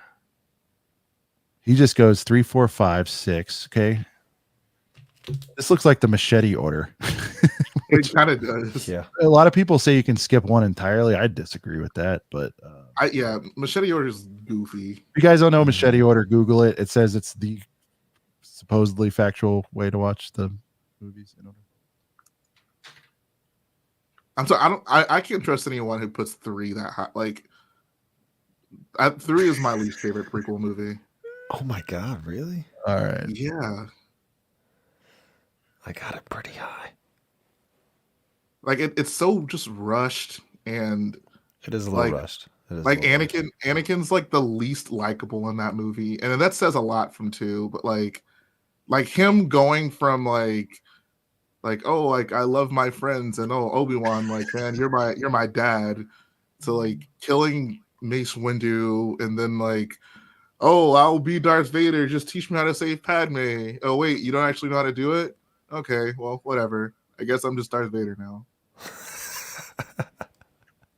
Like that is the dumb, like, bro, like Darth Vader exists because Palpatine told him he could save Padme but didn't actually know how. Like he was just lied to and then proceeded to do nothing about it. No, he knew how. He said, but together we can. No, he didn't know how. He said it's a secret that few have achieved, but we can figure it out.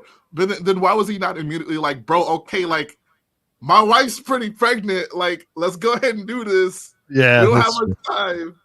Like, ugh. All right, seduced by the dark side. He was. That was your Star Wars argument segment. Brent, any weekly pickups? Just the box of boys. And Pokemon's becoming a serious addiction, and I'm really scared. Yeah, you need I'm to really scared. It's chill, dude. Focus on the brick. For me, nothing, I don't think. And I usually do this before Black Friday and before trips. I like to kind of save up the energy. So I don't think I got anything in this week. I did not. No. Jay, anything for you? I guess just the minifigures that I got. That Chrome Vader, smooth-haired Leia, true bangers all the way around. Well, I'm glad I got nothing. I wouldn't have been able to compete with that week either way. So good on you. All right. And with that being said, the quickest weekly pickups ever done. Yeah. Well, boys, it was a fun ride. Another great, in my opinion, Jay episode. We'll get it scheduled. Not sure when. I think it's a good quarterly event, Jay. I feel like we'll gear up. We'll get really ready. Plus, it gives more distance between when they were released. But Rise of the Skywalker up next. We'll finish out this sequel trilogy retrospective. And I want to thank you for doing this one. It was a lot of fun. Very happy you guys had me on. This was surprisingly the least argumentative stream that we've done. Jay, we spent all the time talking about the sets. I mean, usually we break in the middle and do hour 30 on bashing, but we didn't even talk about wrestling. So that's how we were on point. We were behaving. No Flip Kane this time, but yes, sir. All right, boys. So for Grand Mock Tarkin himself, Rich Boy Jay, for Kylo Brent's Bricks, I am Grand Admiral Sean, aka Sean the Right Way. And this thing right here, this fun little show we do every week, except next week, we're dark next week, has been